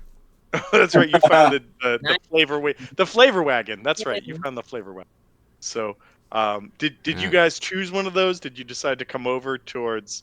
That I ain't paying those prices. Shit, how much money we I got tickets. I don't got gold. I have gold, just not willing to spend it. Even if I go there, I'm still fasting. Apparently. Mm-hmm. I need a full fat meal, no protein. Thank you. I'm sorry. Nothing sounds better than I'm gonna go participate in the royal joust, but give me another bowl of that ass melting chili, please. Right, exactly. I mean, that's how it gets so much momentum behind. That's how Nim gets so an extra toot, right? As that's a thrust. Yeah. There you go. Yep. Exactly. Jesus Christ. Okay. All I have to do is shit myself, my plate. Honestly, on the horse. Nim gives it to the horses. So that all right. I thought you were just going to be like, Nim gives it to herself. Is just and then destroyed. After each round, Nim just looks at Obscurity and is like, "I need new pants." And Obscurity's like, "I didn't sign up for this shit. Literally, I did not sign up for this shit." Waka. That's not Obscurity. That's Obscurity a funny ass joke. Obscurity is like, "I already have your pants for you." I know. We share a room in our house back in Secret. Exactly. I know. It's not my first rodeo where Nim shits her pants. I do think if there was some reason to have Takasi here, you would give Takasi the ass melting chili to just poop all over something later on. Just to be like, Takasi, all you need to do is just fly overhead, and when I say it, let it go. Do you remember Lean on Me? Was it Lean on Me? Stand By Me? I don't remember which one it was, but the one with the pie eating contest, and they all start puking because they ate so much pie. Don't. No, I think it's the one with the four or five kids. Wesley Crusher was in it, and River Phoenix. Wesley Crusher, not Will Wheaton, and River Phoenix, and one of the movie Stand By Me. Yes. Yeah.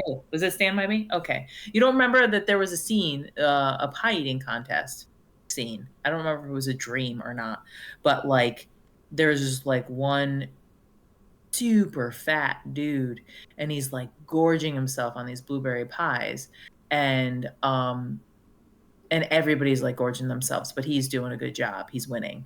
And then he ends up eating too much or something happens, but for whatever reason, he starts vomiting.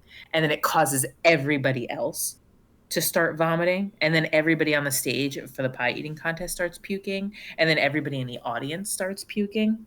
This sounds a lot like the scene described by Chunk in The Goonies. Oh, maybe that's where it's from. Anywho, for another 80s reference, but yeah, we should just be passing out this the ass rocket food to everybody so that everybody else starts shitting their pants. So because the toilet, like, there's already a line for the porta potty. I will pay 100 gold to feed everybody this food. Right. I've just been given 10 platinum, and you know what I'm going to do with it? I'm going to poison the shit out of everybody. I'm going to feed everyone. Yeah. We're definitely going to win. Get your chili here for free. For free. All right, so just out of curiosity, because we've already talked about hot chocolate, and that's clearly what Moruk subsists on, and is also having like his best day right now. What did you guys decide to do as far waiting as to start tripping? Like I said, con checks to come. I'm not looking for the ass blaster, so. Well, there's hotter, and ass melt. So for right, the chili. The fact that it starts at hot, it's just like I'm competing. Well, so I will say this, like I have been to places where they're like, we only have 3 flavors: hot, mind bending, and like lose your soul. And like hot is like, okay, so that's your weak. Mind bending is your mild, and then lose your soul is the thing that I'm not going to put near my face because it will burn my skin, kind of thing. Right. All right. So if you're saying hot, if I get the impression that hot's just going to be like mild, it's still going to have something, fine. But like you'll be fine. All right. So you have some Dicini chili. Hot. Yeah, you get some Dicini chili, and then Obscurity. Are you also having some hot chili, or what are you doing? Or are you just gonna buy a bowl of ass melting to throw at somebody at some point?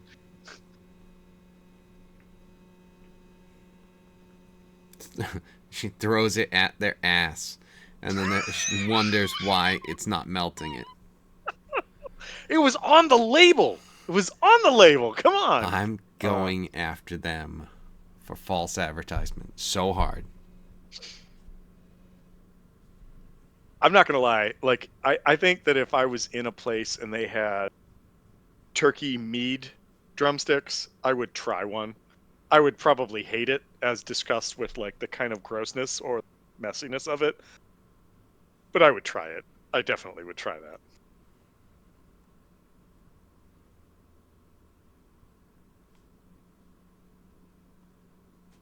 But all right, so Obscurity, are you still? I think you're muted, but are you still with us? Yes. Okay. Did you go with the hot chili as well, or did you do something else? I'm doing whatever Nim is doing. All right, so you both get hot chili, and it's decent chili. It kind of like makes your sinuses run a little bit, as I think like all good chili should, but not like burning your eyes out, watering or anything. But it's just like it kind of opens the sinuses, which actually might be good for competition. And with that, we're going to go back to the Royal Jousting Grounds. But that also means that it is time for the halftime show, which means, so Venice, you are up. And I'm gonna ask you to give me a performance roll. If you had said before that you might want to use something to benefit this, so if you want to do that, go ahead. All right. There is a DC I'm going to set, and then we're going to see what happens. I know that we had talked about some other stuff, but I think that maybe this is what I'm giving you as an option. There's every possibility that Nim could lose. So if you want to make a name for yourself and do the thing we discussed, you could do it now. Well, I think I'm going to you could hold on and see what happens. I'm going to hold on because I'm hoping that Nim makes it to the finals. So. Okay. All right. So roll a persuasion check. I'm sorry, performance check. Performance check. I did put it with advantage though, so I was gonna say I think you've got another roll. Oh. All right. Jeez. However, you've got some options right now. There's the possibility of inspiration, and there's the possibility of using the ace in the hole that you have, 20 that you rolled first. I'm willing to give you either one more roll, or you could save that roll for another point that you're going to need later on.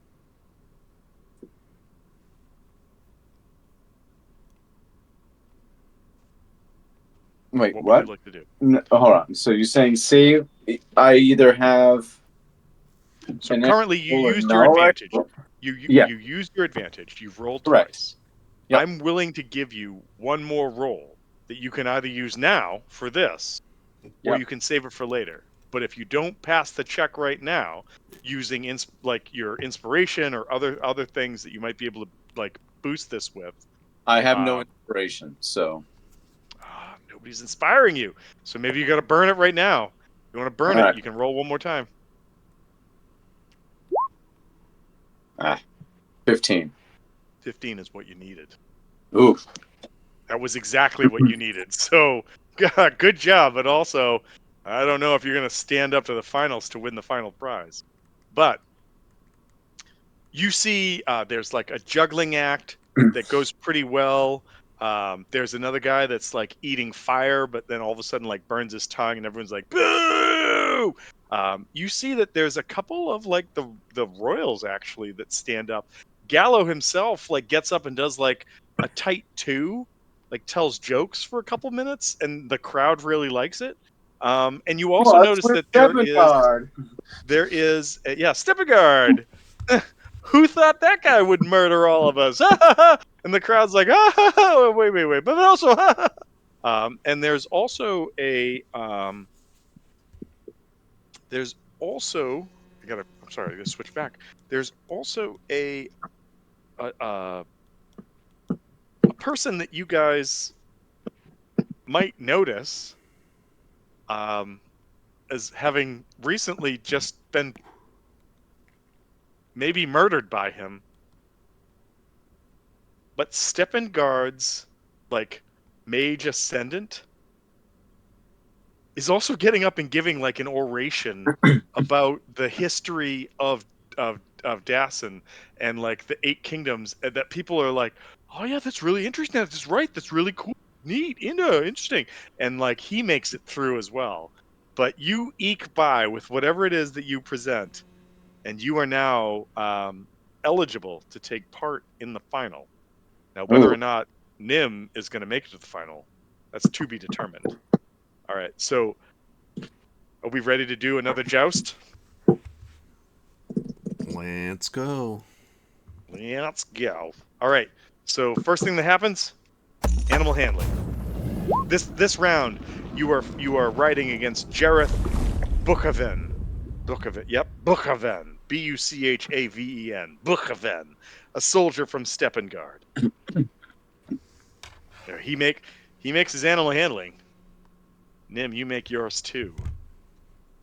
So as you spur your steeds on and start riding towards each other, remember that you're both rolling with advantage to try and hit.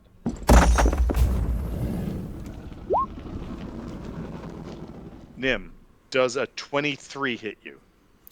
Yes. Okay. A 28 hits him as well. So it is an athletics check. Oh shit. Natural 20. Okay. All right. So for the first time in this contest, you are knocked off your horse. And you take, where's my fucking dice? There's my dice. Roll damage as well because you hit as well. Yep, You 7. you take 9 points of damage.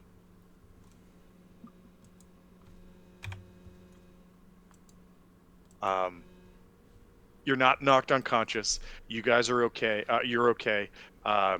Your horse is quickly reined in by obscurity, and you mount back up.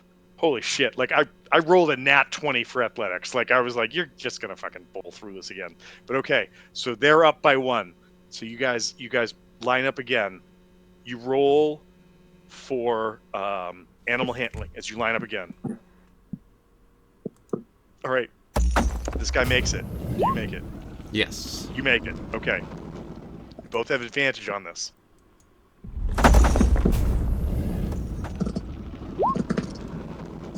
This is, hold on, make sure it's 7. A 19 is not going to hit you, correct? Correct. All right. So there's no contest at this point. You knock Jareth out of the saddle. Bam! He goes down this time. All right. It is 1-1. Round 3. And I did 14 damage there. Oh, 14 damage. Got it. Okay. The only way this progresses past this is if you both knock each other off the saddle. And the only way that happens is if you tie your athletics. All right. All right, you line up. Animal handling first. Inspiration. Nope. Oh, I know. Nope. There's no magic allowed during this. Oh, Okay. All right, you guys both make it. Fuck! I just wasted a nat 20. All right, so you guys both make your animal handling. All right, rolling with advantage. Here we go. That's gonna fucking miss. Come on. I mean, okay. First of all, I'm rooting to hit you. I really am. But what is this? A 16 is not going to hit you. However, you rolled a 19, correct? Yes.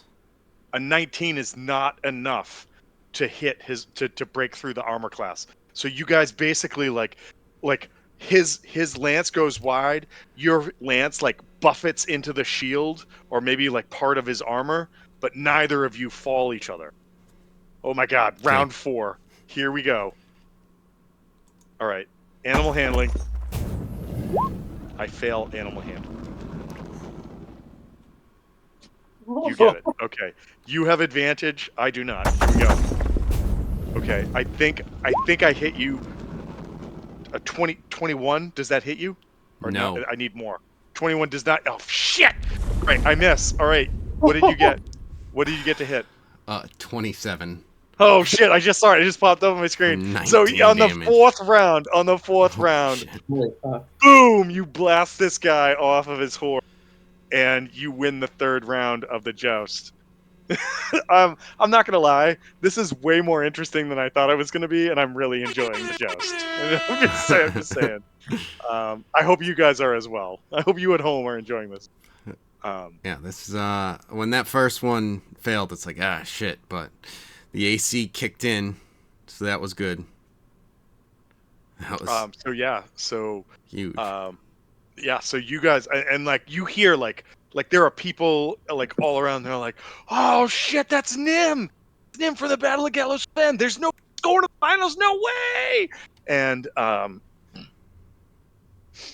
think at this point, some of the actual lords and ladies have started to show up in their sort of padded and cushioned areas, and Lady Namin herself is now in there where those ladies have been talking shit before.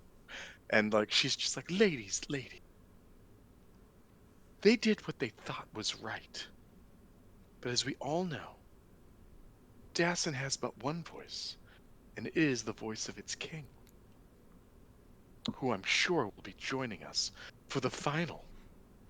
We'll see how Gallows champion does against mine. Oh, she managed to make it.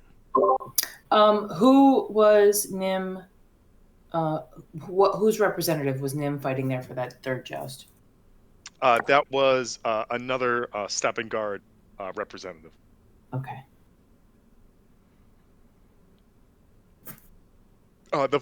Basically the tournament started with like a 16-16 bracket, and it's been basically like down to 2, down to this, down to this, down to this, and then we are now at the last bracket, and it is going to be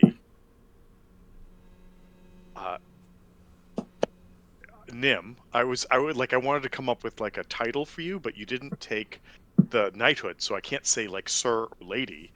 So it is going to be Nim. Like, do you have a title that you want to be announced as? Just out of curiosity, like. Well, Curious. We can also remember now that she has made it to the final. I'll also have the. We're not at that point yet. I'm just thinking, yeah. Nim, do you have like a title in mind that you that maybe you go by, or that like like former Inquisitor, like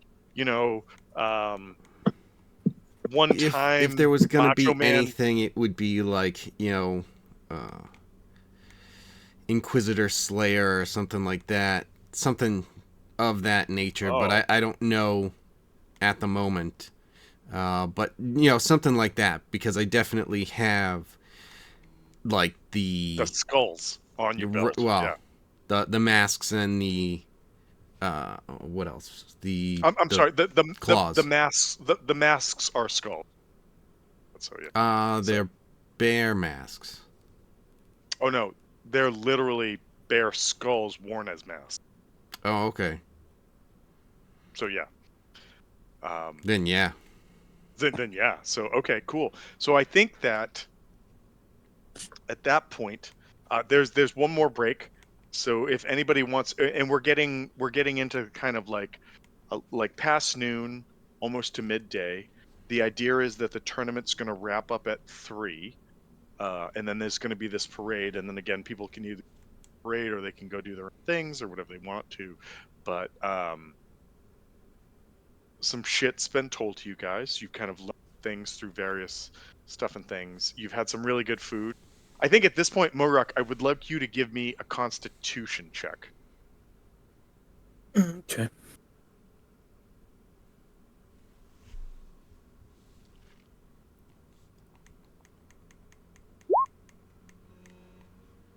With a 27, this continues to be the best Holy shit.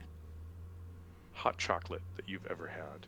And what's truly interesting to you is that it almost seems like there's some sort of reservoir at the bottom of this cup, that even when you like take what you think is the last drop, there's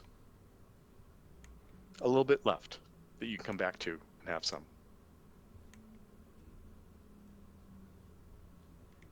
Sweet. And so with that, what I'm going to do is, because I want to make sure I have a beverage for this last joust, think about what it is you want to be doing between now and like the final joust. And if anybody wants to do anything, we can make some rolls, but I will be right back.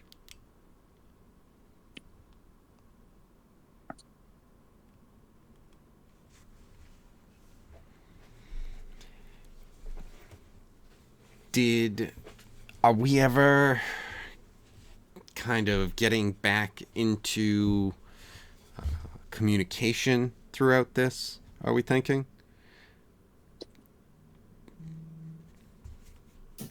You mean what I was trying to do? Or no, just like all of us talking to each other. Oh, that. Oh, right, other parties.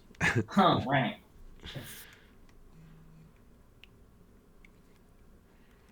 Because, like, if we're saying that it's like, no, we wouldn't have had a chance to get together and go over things, that's fine. I'm just thinking of there's definitely been information that's been gathered. Yeah. Morak has his information. Right. I don't know that Sylvanas got any information, but Sylvanas is out there performing. Morak is getting fucking stoned on peyote. And Right. Someone has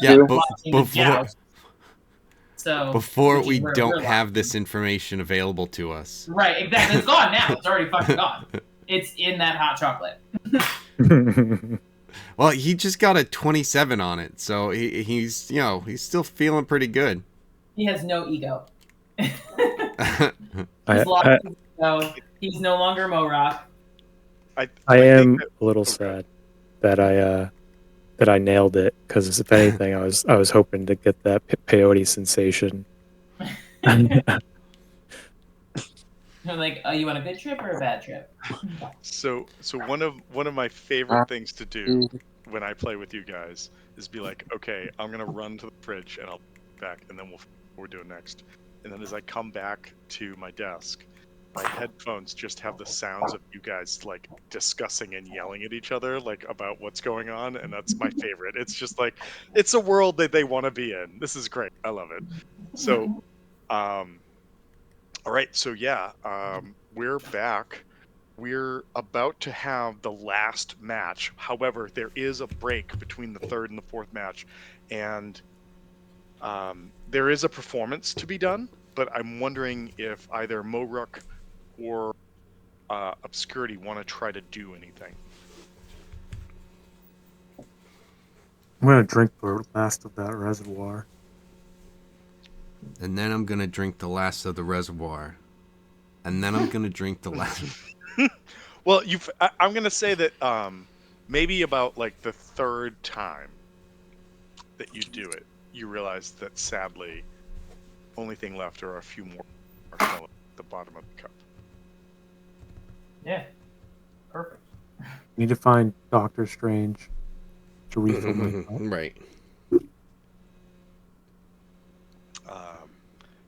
There's a movie called the is it the Doctor Bishop's Strange. Wife or the Preacher's Wife that got remade in the 90s with Denzel Washington, and it's basically the story of like this priest or this bishop, whatever it allows this, is married to a woman, and this angel comes down and falls in love with their wife, and one of the things that the angel does to shut the priest up at one point, because he's very interested in the wife, is he gives the priest this glass that as he drinks it, it just keeps refilling, and he's like, and he gets so fascinated that he just doesn't pay attention to the fact that this fucking angel is hitting on his wife right in front of him.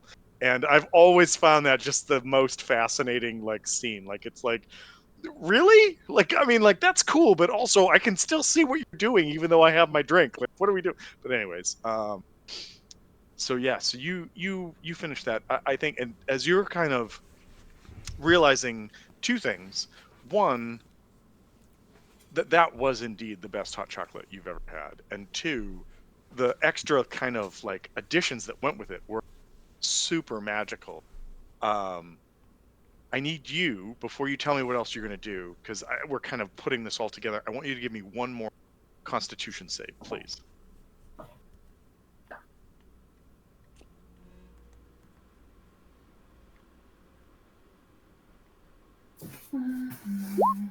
Killing it.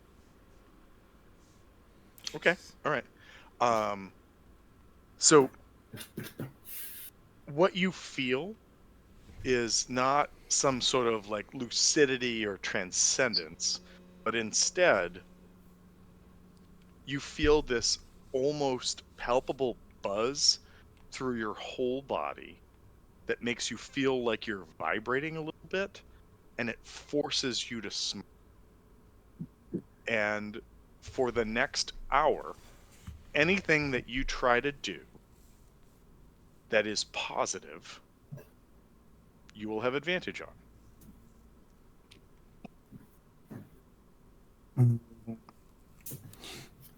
Ken, you're getting those good vibrations.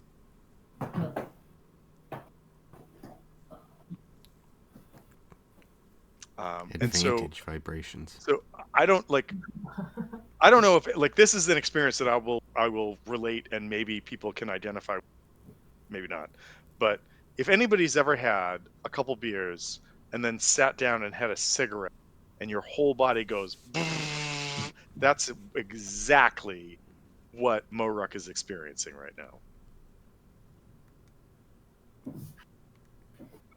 And so with that, I think I'll ask Obscurity, is there anything you wanted to try to do before we do this final joust and whatnot? If I have the opportunity to talk to or attempt to ingratiate myself with somebody. Rego? Well, so it didn't work out so well with Dene before, but maybe Rego will work. So roll a persuasion check.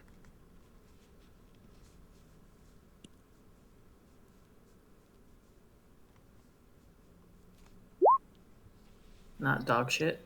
So you're real close, and you notice that some of them look down and they're like, "Oh my, isn't that the one they call Obscurity? What's she doing down there? Doesn't it smell like poop down there? Doesn't she have to step in poop?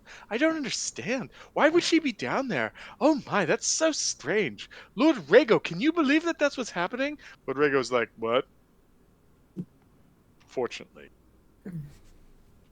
not enough. However, do you want to use one of your inspirations if you have it? I do have one. Let's see if I have more than one. I mean, you also have Savannah's with I think I have a bardic still, so I'm just checking that in my notes, so I can just do it. But yes, I do have one bardic. I'll use a bardic. All right. Duration, and that's a D8. Mm-hmm.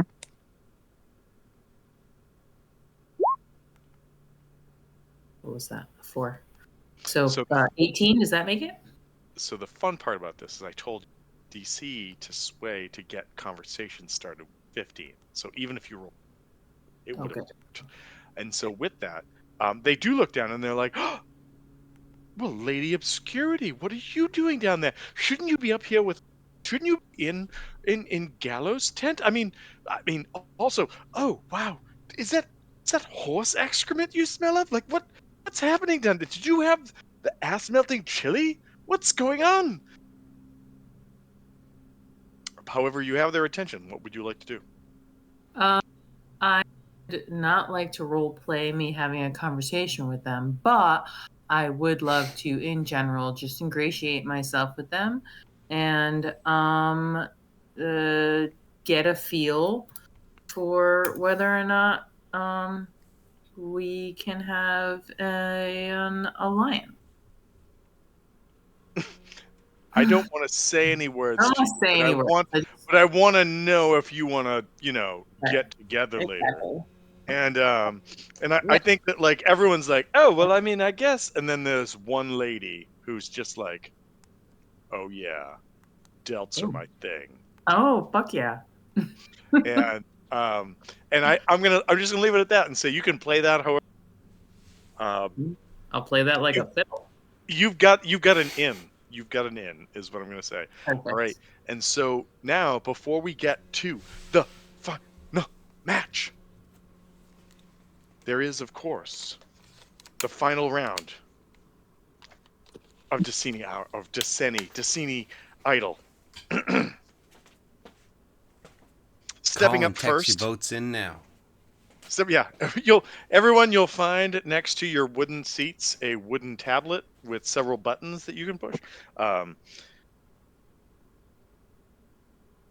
very specific Königsmarschall, a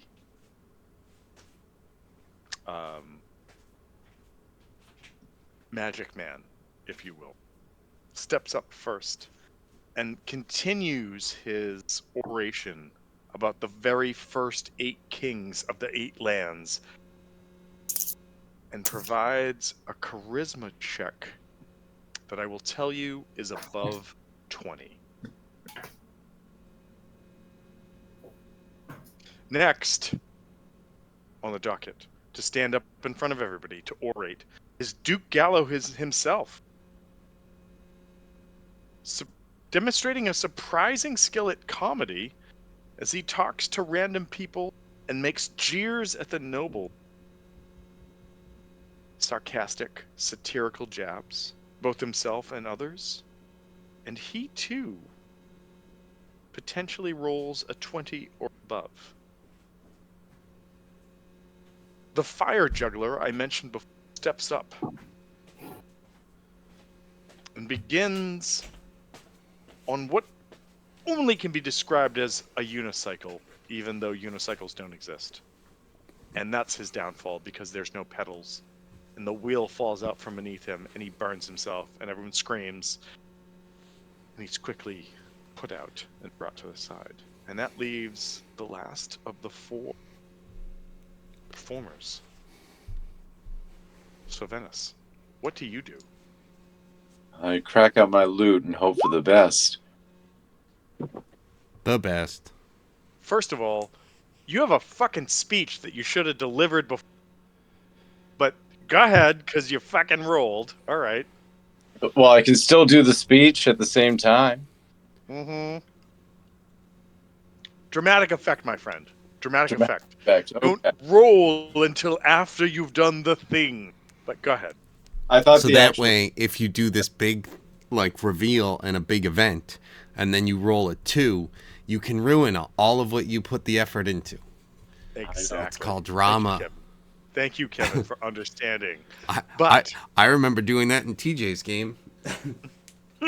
So, with that said, give it to you, let's forget these dice rolls just for a moment. But why don't you deliver the speech that you wish to deliver? Lords and ladies of prestige, it is my honor to introduce to you an idol of profound delight, a dazzling light emerging from the darkness, one who will disperse the dullness of all others, as one who walks only in the twilight can. She is a cleric of the highest mark, descended from a long line of powerful warriors. She can trace her lineage back to the days of Josen, when the master cleric roamed the halls of the court of Olinda, the nymph queen of Thelenis. When I first laid my eyes upon her, she was sat before a sphinx, engaging in a battle of wits. I thought at first she may need my help, but alas, she outriddled the sphinx, and the giant beast seemed a tiny kitten before its master. Next, I accompanied her and her companions to the dark and twisted landscape of Torvalor, where she bewitched and tamed 2 monstrous Balgaras that had been terrorizing a small hamlet. For 2 years, she took a vow to only travel by night to grasp and fully understand the loneliness felt in the dreams of the world. It is with the highest pride that I give to you the traveler of temperance, the adventurer of aesthetic, the breaker of beasts, the successor of the shadows, Lady Nemvera Shinralith. And there's a moment of hush as you stop, and it's awkward. It's almost like, was that any good? And then you hear like the one like slow like, and then it's joined by this cacophony of other sounds, and you see as you look around that not just the people on one side or the other, but all people, even the guards, are clapping at this discussion, this reveal, this statement about Nim, and even Lady Namin's people seem to have been taken aback, and some of them are clapping. And as that occurs, and as all of this is being taken in, from the center of the seats for the royalty, King Steppengard himself raises his hand. Sit. People quiet. Right before that, because I just was wondering, Tom. I wanted to let it go, but we're getting to a point where it's like, I need to jump in with this. Just in reaction to Sylvanas' big speech, I figure since it's leading up to the jousting and stuff, I figure I would be off to the side, Nim would be off to the side with obscurity, and when he announces Lady Nimevra Shiranilith, it's something where it's like, wait, he's talking about me, and then obscurity pushes me out to like be out, and it's just like, I got my name wrong. Expecting either it's the of human these. Spider. Right. I thought you were gonna say that. I was Spider-Man. Yeah. I was working on drawing it. I don't know what it looks like right now. It's hard to see. I can't really look down with the plate armor. So I've been going based on feel, but I also can't feel. What does it look like that I've painted on my armor?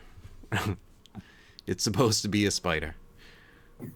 So, and then the king shows up. And so as you're having this moment, right? And the crowd is applauding thunderously. I'm being thrown into this moment. I should clarify. Oh, literally. Literally, the leader of the forces fighting. I slap Nim on her ass as I do it. Get out there. 2 days ago. Go get him, kid.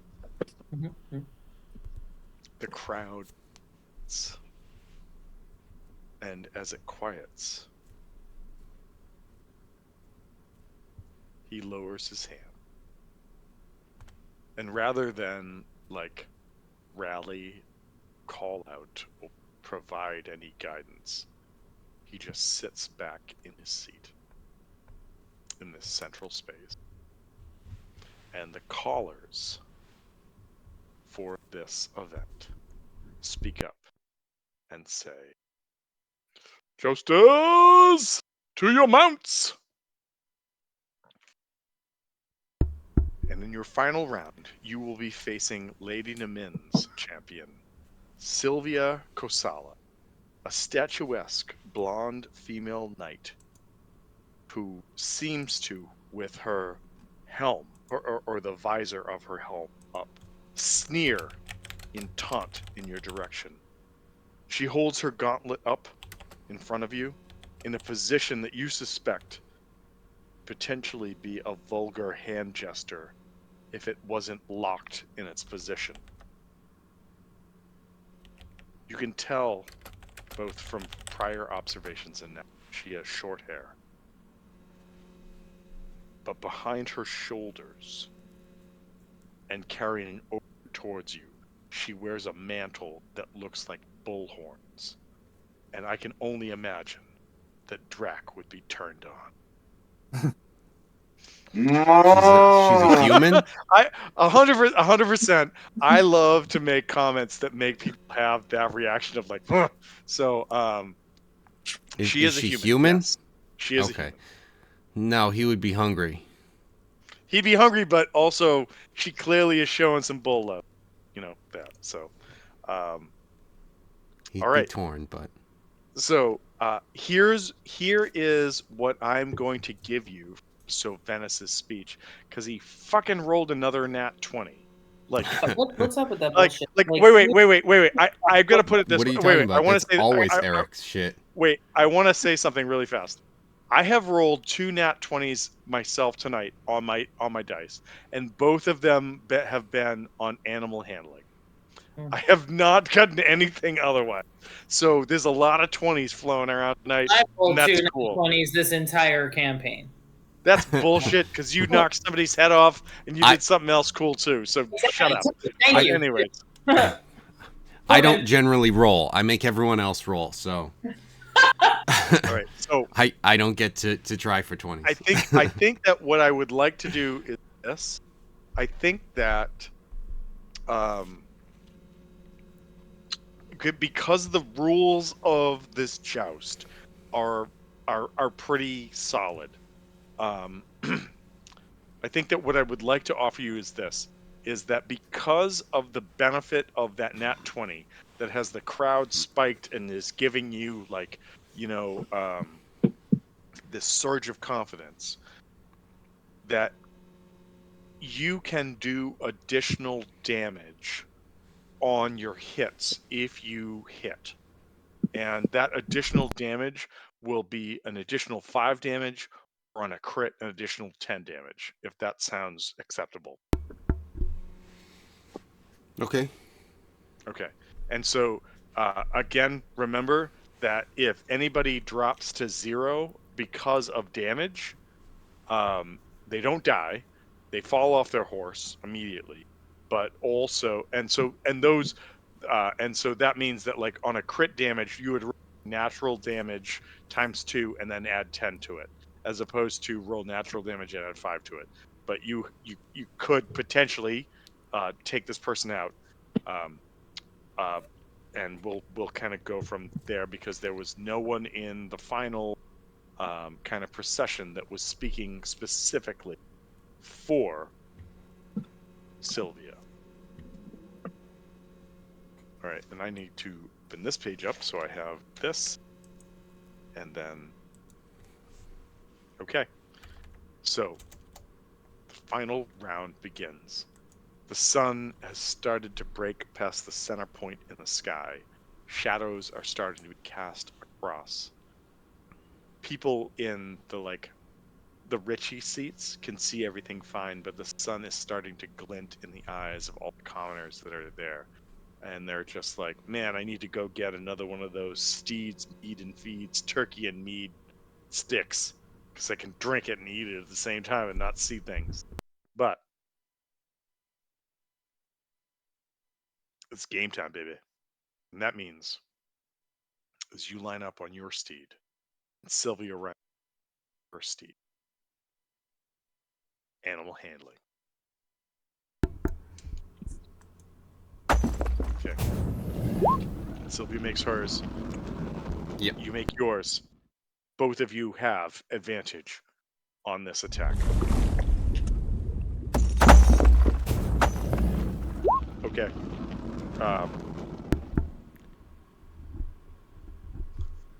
Sylvia has an AC of higher than a 19, so you miss. Okay. However, she rolled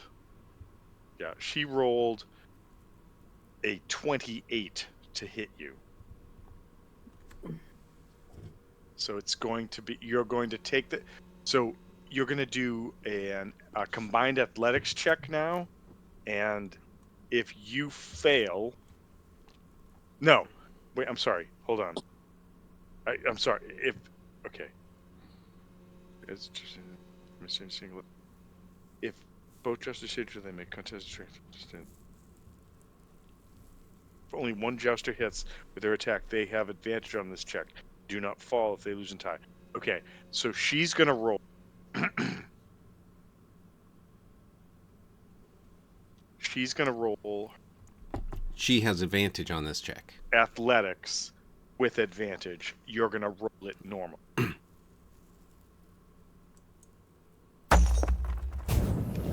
Okay. Can you beat a 20?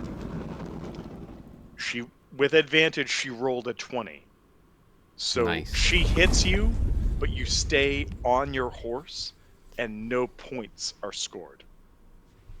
However, because she hit you, you take 10 points of damage. Okay. Remember, you still have 14 temporary hit points, unless. Oh, those have been gone. Okay, never mind. I was hoping from prior matches. Got it. Yeah. All right. So I mean, I'm sorry, but this is pretty fucking dope. All right, first round, no points scored. Like, so like I don't. Should have. I don't win because I got that athletic save. I defeated her with that. She, I don't she get doesn't a get a point. point from you because she doesn't knock you off your horse. Okay. It's about yeah, they only score points if they dehorse somebody. So Right. So in every match up till now, when one person has scored, the athletics check has automatically knocked the other person off the horse. Mm-hmm. This round hasn't happened. So you guys rode towards each other. You missed her. She hit you. But when you made your athletics checks, you rolled higher than she could. So she couldn't dismount you and knock you down and score. All right. Animal handling passed. Here we go. She passes. So she has advantage. Yeah. You have advantage on this to hit. Oh, damn it. Okay.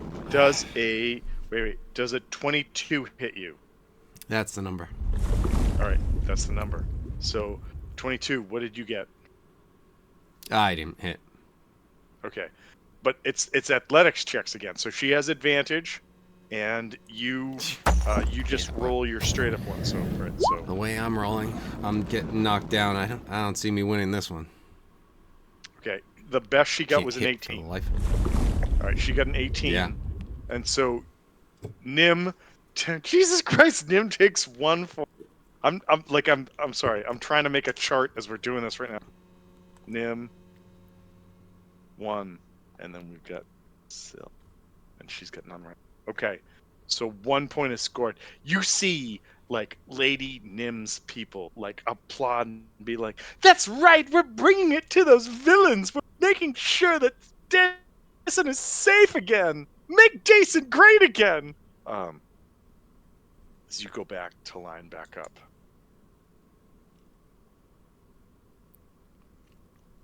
Damage. Oh yeah, shit, that's right. That was 8 points of damage. All right, you guys go back to line up. Animal handling first. All right, she makes her handling check. All right, here we go. I'm not gonna lie, I rolled a 4 and an 8. So what did you get to hit?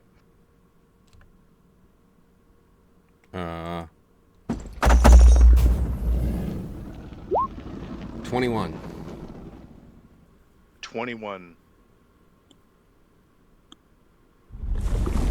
Is it meets beats or you got a beat? No, it meets beats because you just got 22 and hit. Okay, so 21 is meets beats. You score a fucking hit. Boom! Knock her down. Roll some damage. 14. Okay. Okay.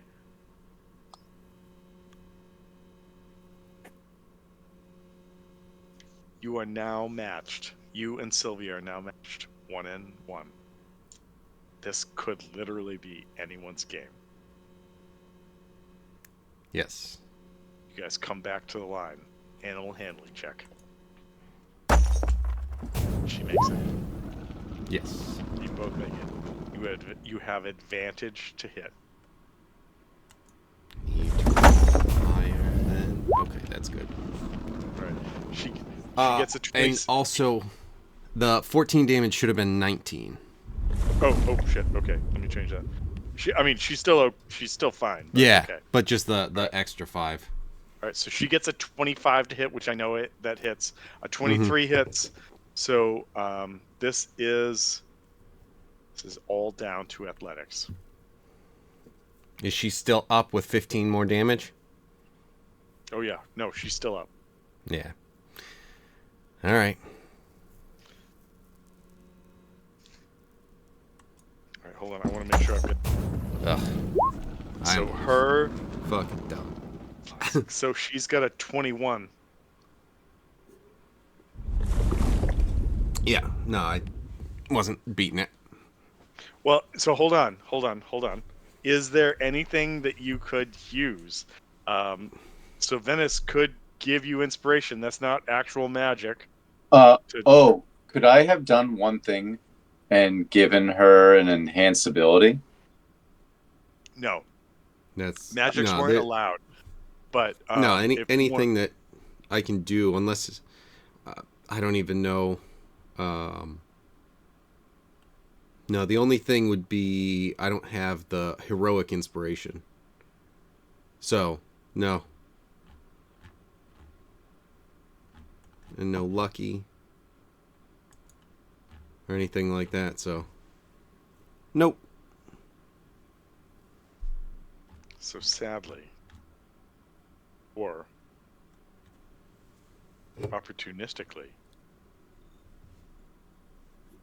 the last blow is delivered against Nim, and it drives her from her seat on her horse as she plummets to the ground.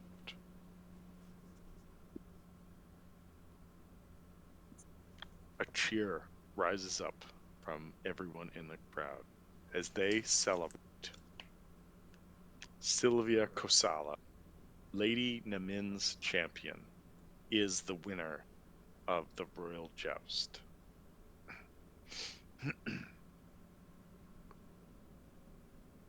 Now, the winner of the Royal Joust is awarded 500 gold pieces. Second place is awarded 200 gold pieces. The winner is also given something called an EO Whisper Charm, which is a great thing if you ride horses all the time. Doesn't really fucking matter for anybody. However, they are also granted any one suit of standard barding with a +1 enhancement, such as plate barding, chain shirt barding, mithril blazefoot barding, etc. And as you're kind of getting yourself back up, Nim, Sylvia comes over to you and says, "You gave a good joust. And though you are not champion today, you could be champion on another day. I look forward to facing you. And I hope that this helps find you the things that you need to win." And she gives you 300 gold pieces.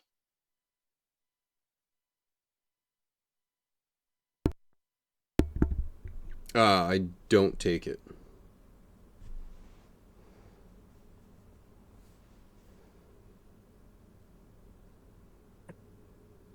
In like you just throw it to the ground, or what do you do? Oh, like if she's holding it out, I just don't take it.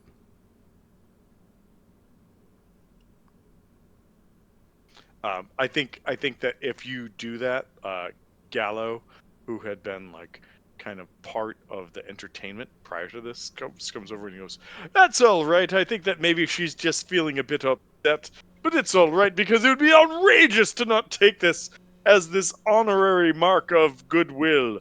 And he'll say, "Lady Sylvia Casala, please know that we appreciate what it is that you've brought to us. Take the goddamn satchel."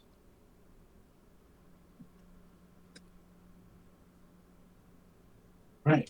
The next time someone asks if you're a god, you say, yes. Right. She's clearly feeling a bit knocked out right now, but it's totally fine. I'll do it. And like the crowd's like, ah, blah, blah, blah, blah. It kind of fades off. And Sylvia Casala is swept up in the parade that will work its way through Bresk to get back to there, to where at its end, an hour or two from, the dinner is to be held. All of the lords and lords of Dasson. And as such, Gallo says to each of you, that probably wasn't the most royal thing to do, but interested to know what it is that you can share with me you've discovered about this place. Because I am not very excited about this dinner I have to go to. Well, and with that, I think it's a good point to close for tonight. What was the prize for the idol competition? Oh, I'm sorry. Yes. You get a kick in the nuts. No, that's not true. Hold on. I gotta go back to it.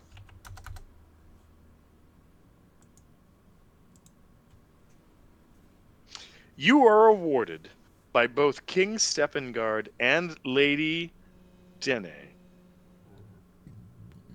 a 20-acre plot of land located in the woods of Lady Dene's lands.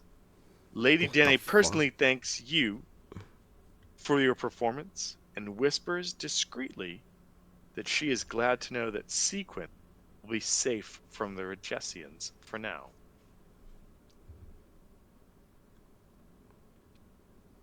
Hooray! Holy shit. Why was the talent show the like backup? Holy shit. Oh, you could get like armor. I will give you land and title and tax income. No, just the armor, please. What the fuck just happened? That's awesome. If there were gonna be one of us that wins, I would take the land. What just happened? Awesome. What happened is we have a new Airbnb to design. Right, exactly. It's very true. But so that is the close of the royal joust. Good job, everybody. So I'm not gonna lie, just for stats, Sylvia Casala had an AC of 21 and a +9 to hit, and her animal handling was a +2. And the dice rolls just didn't work out. Like, it was going to be close, but that was a good. I feel like that was a good last match. I feel it was a really good second last match, and I mean, obviously, it would have been cool if you guys won. Whatever. But yeah, coming down to one roll, and then it's just like, well, that's a 2, so I lose. So and it took away our ability to throw tantrums. Right. As like, and I never took the money, by the way. I'm not adding that there. I did not take the money. I do not care if this bitch is offering me fucking pity money to make up after she scoffed at me. Dude, this bitch is gonna die by my hand. What are you thinking I'm gonna accept the money for? Just to clarify. That's fair. Like, I'm not going out of my way. I'm not starting anything, but it's like when she's coming over and being like, oh, you did well. It's like, don't you fucking dare talk to me. Speaking of money, would I be able to perform as I'm going up to the castle? And well, I'm sorry. We didn't talk about it, but your last performance check was, what? Was it 29 again, wasn't it? Or something like that? Yeah. So you have made another 38 gold for the last performance. How much money is Nim not taking? 300 gold. 300 gold. 300 gold. Okay. Is my squire coming out I'm sorry. I'm imagining Obscurity is like, well, remind me to slap Nim when no one else can see. No. So. Obscurity is just going to take the money. Yes, I was Obscurity is just going to run out and just like, on behalf of my knight or whatever. Right. I'll hold that for you, sir, ma'am. Madam. Yeah. She doesn't handle the money. I apologize. Right, exactly. Exactly. Meanwhile, I handle all of the money. Also, but that 300 is yours. Right. I have an idea about that for that money, but we can talk later. All right, so I think that the two questions that I'll have for is that, like, as this concludes, right? Like, as the final joust takes place, and it's roughly 3 in the afternoon. The winner is going to ride in a parade through the streets of Brest, which is going to end in an hour or so. Sun's going to set it at 6, and at 6, some 3 hours or so, there's going to be this, like, banquet in Brest Castle. I think because Gallo doesn't need to be part of the processions, he comes to you and he says, "So I haven't seen anything yet that makes me paranoid. Like everything seems legit, and that's making me feel even weirder. Like, have you learned anything otherwise at this point?" We did learn that they recently replaced the chef with outside help, and he is very upset at it. I mean, that is strange. Have you learned anything else?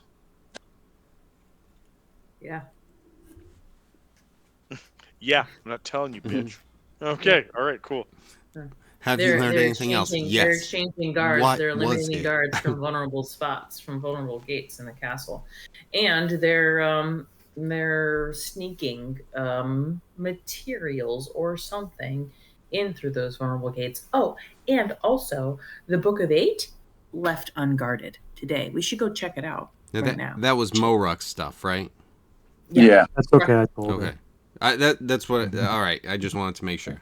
Yeah, me and Mara I might have not. over chilling. I figured we've talked. She's I mean, because that also was what my voicing whole my thing head. was. Yeah, exactly. Moruk, give me one more Right. con save at this point. Moruk's a little inebriated, so I'm just going to translate for him. You drunk as fuck, man. He's just. Hold on. He's been doing really good. He's been crushing it so well. Wait, he's starting to feel it, but he's been. He hasn't actually been walking down the street. He's been vibrating down the street up until this point. First of all, Kevin is 100% right. He has been vibrating down the street. The other part of this is that with a 10, rather than like some sort of downfall or feeling terrible, he just feels sad he doesn't have his chocolate. That's all that's getting at. And it's like, you man. bastard! I was looking for a high, and you gave me addiction. How dare you? You're welcome. I mean, you spent 3 gold for hot chocolate. What do you think was gonna fucking? I don't know. Peyote effects. I thought I was going to be Sokka in the desert. Hold on. But instead, you're like, we're going to turn Moruk into a junkie. I was already a junkie. To be fair, you are already a hot chocolate junkie. You already were. That's not new. But right. Yeah, it's just the hot chocolate you want. It's not the drugs. So I think that what, like, with what you've presented to Gala, he says, listen, all of this is intriguing to the point of, like, I don't want to fucking die. And also, I don't know what's going on. But it's all super circumstantial, right? Like, some rando came up to you and gave you this information. Another person was like, I'm the king's chef, and I've been fired. So, like, listen, I'm playing my cards right now. And this is what my go-to thought is this. I've got somebody on my staff that can, like, give me immunity from poison before we go in for dinner. There is also an old tradition that my father taught me about. That's like an old Decini rite that says, whenever you're served a plate, you hand it to another person. and I don't know what it's called, but everyone will recognize it. And so if Steppengard is trying to poison some of us, several of us, whatever, it effectively could mean that all of a sudden he's going to have a poison plate in front of him, and he's going to have to do this. And I will call for this when we sit down for dinner. I also want you to know that I have enough people on my chaplain staff that they could give one of you this delayed poison onset spell that I'm gonna have, just in case you are targets as well. Now, as far as people messing with the Book of Eight, I don't even understand how that could happen. If it's in the room, it's in the room, which means we're all given protections, which means that all of this poison basis stuff shouldn't matter. But you are right, because this shit has happened before. So I don't know. Did you guys tell him about the back door, Yeah. sewer entrance and everything? Yeah. He says, what I can do for you is I can give you a rough plan of the castle, but I would really like to know what has become of my Proxygenus, because he's been gone for quite some time. I also cannot steer you to do anything other than what you will do, but it sounds like we've got several avenues of interest at this point. One of them is the hold where the Book of Eight is. One of them is this sort of backdoor sewerage entrance from a graveyard. And then the third is potential poisoning. I think I can handle the poisoning with the redistribution of plates to see what happens. But these other two, I think that's going to be up to you. So, hold on.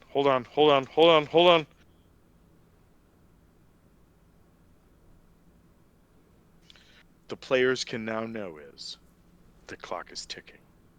How long you have is unknown.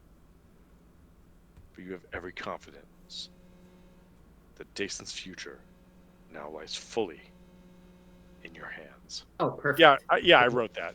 And that will end.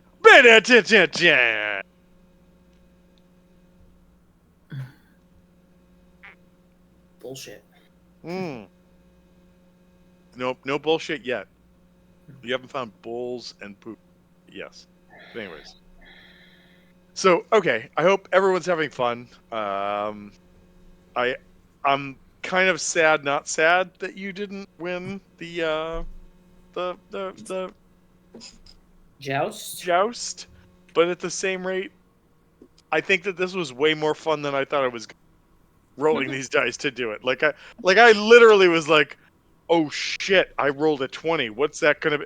Oh no, he did that too. So okay, that doesn't happen. So, but I had fun with this. So I hope you guys had fun too, as kind of a break in the sort of battle map kind of thing scenario. For sure. But all right, all. I hope you all have a good night. I will talk to y'all later. If there, and by the way, if I didn't say it already, Venice, great job writing that speech for the last round of prep and pomp and circumstance and everything. Good stuff. And I think it's always fun to give people random things to do. So, all right, later all. Good night. Good night. Later, guys.